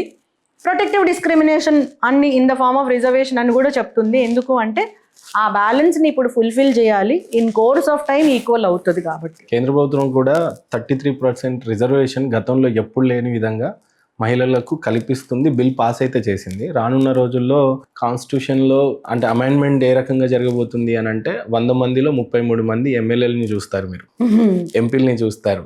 33 మంది అని మీరు ఎందుకు అనుకుంటున్నారు? కాదు, మొత్తం కూడా ఉండొచ్చు. So reservation doesn't mean that ఇంతవరకే ఉండాలి కాదు, ఖచ్చితంగా ఇంతవరకు ఉండాలి, మిగతా వాళ్ళు ఓపెన్ గా రావచ్చు. కానీ ఏదేమైనా మహిళలకి ఈ రకమైనటువంటి చట్టబద్ధత కల్పించటం, ఈ రకంగా ఆడపిల్లలకి ఒక వేదికను కల్పించటం అంటే గతంలో ఎప్పుడూ లేదు. ఎక్స్పెషల్లీ రిజర్వేషన్స్ ఉన్నాయి కాబట్టి మహిళలకి ఇవ్వాలి అనేది నా ఉద్దేశం కాదు, కానీ వీళ్ళు ఉంటారు. రిజర్వేషన్ కల్పించబడ్డది కాబట్టి చట్టసభలలో ఇప్పుడు అత్యధికంగా మహిళలే ఉంటారేమో అని అనిపించింది. మీకు ఎలా అనిపించింది? ఉంటే మంచిదే. మహిళలు, పురుషులు ఇవన్నీ ఉండకూడదండి. ఉండాలి రిజర్వేషన్. నేను అదే ఎర్లియర్ జరిగిన అన్యాయంని ఇప్పుడు బ్యాలెన్స్ చేయాలి అంటే ప్రొటెక్టివ్ డిస్క్రిమినేషన్, పాజిటివ్ డిస్క్రిమినేషన్ ఖచ్చితంగా అవసరమే. Because we are in the period of transition. So I want that stage where it should, అసలు ఇది అవసరమే అన్న పరిస్థితే రాకూడదు. అలాని ఇప్పుడు ఉండకూడదు, ఇప్పుడు తీసేయాలి రిజర్వేషన్ అని నేను చెప్పను. రిజర్వేషన్ లేకపోయినా ఆల్ వాక్స్ ఆఫ్ లైఫ్ లో we have to have our own say అనే రోజు రావాలి. ఆ రోజు రావాలి అంటే ఇప్పుడు ఈ అవకాశం కలగాలి. కలిగితేనే రేపొద్దున ఆ రోజు వస్తుంది. ఈ రిజర్వేషన్ ని ఏ రకంగా ఉపయోగించుకోవాలి మహిళలు అని మీరేం అప్పీల్ చేస్తారు? దాంట్లో వచ్చి కూడా మళ్ళీ నా ఇంట్లో వాళ్ళు ఏం చెప్తారో అదే, వాళ్ళే నా వైపు మాట్లాడతారు. మా ఆయన ఏం చెప్తాడో, నా తమ్ముడు ఏం చెప్తాడో, మా మరిది రూల్ చేస్తాడు, నేను ఊరికే సంతకం పెడతాను. ఓ మై గాడ్, ఇది విలేజ్ లలో ఉంది మేడం. అదే నేను అది తీసుకొనే చెప్తున్నానండి. నేను మీరు డైరెక్ట్ చెప్పారు, నేను ఇండైరెక్ట్ గా చెప్తున్నాను. అలా ఉండొద్దు, అలా ఉండకూడదు అని నేను అనుకుంటున్నానండి. That is what I feel. Your voice should be heard and you have to empower your self to make a voice. Voice అంటే ఊరికే రాదండి, లోపల ఆ స్ట్రెంగ్త్ ఉండాలి, ఆ సబ్జెక్ట్ ఉండాలి, ఆ కాన్ఫిడెన్స్ ఉండాలి, నీ లైఫ్ స్టైల్ అట్లా పాజిటివ్గా ఉందనే నమ్మకం నీకు ఉండాలి. అప్పుడే నువ్వు వాయిస్ ఇవ్వగలవు. లేకపోతే నీ వాయిస్ అవకాశం వచ్చినా ఇవ్వలేవు. కానీ ఆ వాయిస్ ఇవ్వగలిగేటటువంటి శక్తి నీకు రావాలి. దానికి చదువుకోవాలి, మంచి చెడు తారతమ్యం తెలుసుకోవాలి, నీ లైఫ్ స్టైల్ని ఆ విధంగా రూపుదిద్దుకోవాలి, అంత ధైర్యం సంపాదించుకోవాలి, దానికి కావాల్సినటువంటి మానసిక శారీరక శక్తిని సంపాదించుకోవాలి. తద్వారా నీ వాయిస్ వినిపించాలి అని నేను మనస్ఫూర్తిగా కోరుకుంటాను. ఏదేమైనా 2025 మాన్య కూడా మేడం గతంలో అంటే కలియుగం నడుస్తుంది అని అంటున్నారు, కానీ అంటే మీ యుగం నడుస్తుంది అని అనిపిస్తుంది. ఎందుకో చెప్తాను. అంటే నేను హ్యాపీగా ఫీల్ అవుతున్నా. ఎస్, దేశానికి ఉన్న రాష్ట్రపతి ఫీమేల్, వరల్డ్ కప్ గెలిచారు మన ఆడబిడ్డలంతా కలిసి. ఈవెన్ అంటే కళ్ళు లేని వాళ్ళు కూడా మన వరల్డ్ కప్ని గెలిచిన ప్లేయర్స్ని చూసాం. మొన్న రీసెంట్గా జ్యోతి ఎర్రాజీ భారతదేశానికి గోల్డ్ మెడల్ సాధించింది. ఇక్కడ చూస్తే ఎదురుగా లేడీ ఆఫీసర్. నేను వాళ్ళంత గొప్పదాన్ని కాదు, they are very great. So ఈ మాన్య అంతా కూడా భారతదేశంలో ఆడపిల్లలు తెస్తున్నటువంటి విజయాలు కావచ్చు, ఇవన్నీ ఏ రకంగా ఎంజాయ్ చేస్తున్నారు, లేదా మీరు ఏమైనా చెప్పాలి అని అంటే? ఐ ఫీల్ వెరీ ప్రౌడ్ అండి. Ladies have to have their own voice, they can XL. నిర్ణయం తీసుకుంటే, కమిటెడ్గా ఉంటే, హార్డ్ వర్క్ చేస్తే, డిటర్మిన్డ్గా ఉంటే ఖచ్చితంగా మీరు అనుకున్న గోల్ రీచ్ అవుతారు అనే దానికి నిదర్శనం ఇవి. ఆ వరల్డ్ కప్ క్రికెట్లో ఒక్కొక్క లేడీ యొక్క బ్యాక్గ్రౌండ్ ఒకసారి మనం చూస్తే ఎంత కష్టం నుంచి వీళ్ళు పైకి వచ్చారు, ఎన్ని అవమానాలు ఫేస్ చేసి పైకి వచ్చారు, దానికోసం వాళ్ళ కుటుంబం ఎంత సపోర్ట్ చేసింది. రెండూ ఉండాలి. నాలో అంత శక్తి ఉంటేనే సరిపోదు, నా కుటుంబం కూడా సపోర్ట్ కావాలి. It is all mutual. సమాజం అవకాశం ఇవ్వాలి, కుటుంబం సపోర్ట్ చేయాలి, మనకు ఆ స్ట్రెంగ్త్ ఉండాలి, ఆ కమిట్మెంట్, ఆ కంపాషన్ ఉండాలి, హార్డ్ వర్క్ ఉండాలి. రిజల్ట్ సూపర్గా ఉంటుంది. అనేటటువంటి ఎగ్జాంపుల్స్ ఇవన్నీ. డబ్బు సంపాదించాలి అని ఎప్పుడు అనుకోకుండా ఓన్లీ కర్తవ్యాలనే నిర్వర్తించాలి అన్నట్టుగా కనిపిస్తుంటారు. డబ్బుని సంపాదించేది ఓన్లీ డ్యూటీలో నుంచే అయినప్పటికీ డబ్బు ఎంత ఇంపార్టెంట్గా మీకు అనిపించింది? పర్సనల్గా మీరు ఎంత రిచ్ అంటే ఏంటి? మేమేం ఫ్రీ సర్వీస్ చేయట్లేదండి, వీఆర్ పెయిడ్.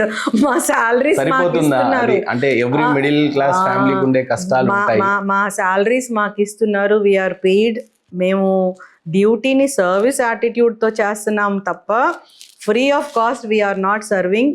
ఏ గవర్నమెంట్ సర్వెంట్ అయినా కూడా ఇతర మార్గాల ద్వారా డబ్బు సంపాదన గురించి మీరు అడిగితే, మీ ఉద్దేశం అదైతే ఐఎమ్ అగెయిన్స్ట్ ఇట్. ప్రభుత్వం మాకు ఇస్తున్నటువంటి శాలరీ వీఆర్ ఫర్ ఇట్. మా ఫ్యామిలీని కానీ లైఫ్ స్టైల్ కానీ దానికి అనుగుణంగానే మలుచుకొని ముందుకెళ్ళాలి తప్ప ఇంకా I'm against other type of earning money. డబ్బు ఎంత ఇంపార్టెంట్ అంటారు? డబ్బు లేకపోతే ఏం లేదండి, డబ్బు ఇంపార్టెంట్. వితౌట్ దట్ అంటే ఇందాక హౌస్ వైఫ్లందరికీ ఎంత మంచి ఆపర్చునిటీ, ఎంత మంచి బిజినెస్ చేసుకునే అవకాశం ఉంది, వాళ్ళు ఎంత చక్కగా ఉన్నారని వాళ్ళల్లో లేని పాజిటివిటీని కూడా చెప్పారు. అలాగే ఆఫీసర్గా మీ రెస్పాన్సిబిలిటీస్ కూడా చెప్పారు. రాబోతున్న తరం అందరికీ కూడా డబ్బు సంపాదించే మార్గం మీదనే ఎవ్రీడే పొద్దున్న లేస్తే పోరాటం జరుగుతూ ఉంటుంది. మీ పాయింట్ ఆఫ్ వ్యూలో ఏంటి? డబ్బు సంపాదించే మార్గం కాదు, financial stability. If you want to eat something you have to have money. Money is important. Money is 100% important. Without that there is nothing. We are also paid for it.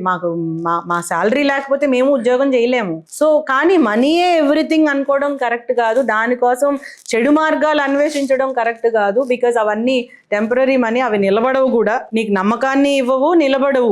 అది నా mind set. సొసైటీలో చాలా మందికి ఒక ఇది ఉంటుంది, agenda. డబ్బులు ఉంటేనే హ్యాపీనెస్ అని, లేదంటే హ్యాపీనెస్ ఉంటే డబ్బు అవసరం లేదని. మీ పాయింట్ ఆఫ్ వ్యూలో ఏంటి? అప్పుడు మనం హ్యాపీనెస్ ని డిఫైన్ చేసుకోవాలి. వాట్ ఈస్ హ్యాపీనెస్ అని. మేబీ మనీ ఉంటే కంఫర్ట్ ఉంటుందేమో, హ్యాపీనెస్ ఉండకపోవచ్చు. ఎందుకు? డబ్బు ఉంటే మంచి బెడ్ దొరుకుతుంది, నిద్ర రాదు కదా. అది నేను అనుకునేది.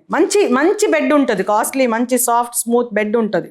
కానీ నిద్ర రావాలి అంటే హ్యాపీనెస్ ఉండాలి. సో డబ్బు ఉంటే హ్యాపీనెస్ రాదు, డబ్బు ఉంటే కంఫర్ట్ వస్తుంది. హ్యాపీనెస్ రావాలి అంటే నీ లైఫ్ స్టైల్, నీ ఆలోచన, నువ్వు చేసే పని అవి ఇస్తుంది.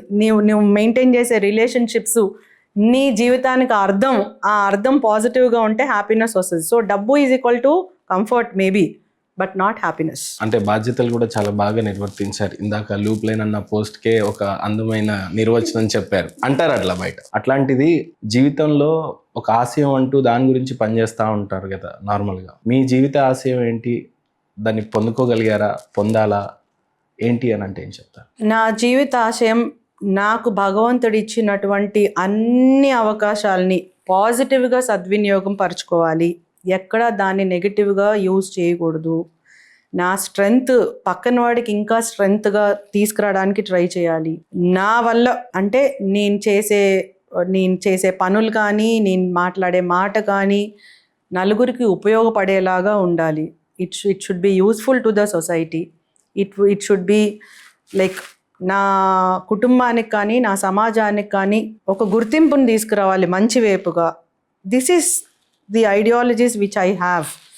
అంతేగాని ఇది కొట్టేయాలి, ఇది సాధించాలి, ఇన్ని బిల్డింగ్లు కట్టేయాలి, ఇలాంటివి నాకు అవేం పెద్దగా అట్లాంటి ఆశయాలు లేవు. మీ వల్ల సమాజానికి ఎంతో కొంత ఉపయోగపడాలి, పిల్లలకి, ఫ్యామిలీని అని అంటారు.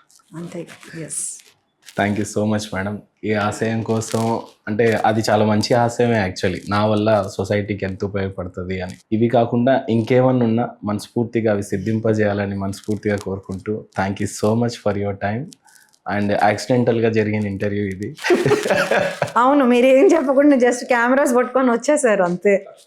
బట్ మీరు మాత్రం సమాజాన్ని పట్ల ఉన్న రెస్పాన్సిబిలిటీని ఎప్పటికప్పుడు చూపిస్తూనే ఉంటారు. అండ్ సడన్గా కూర్చొని మాట్లాడినా కూడా చిన్న రూమ్లో 3 గంటల సినిమా చూసినంత తృప్తిగా ఉంది. Thank you so much madam. And Jai Hind. Thank you so much. నమస్తే.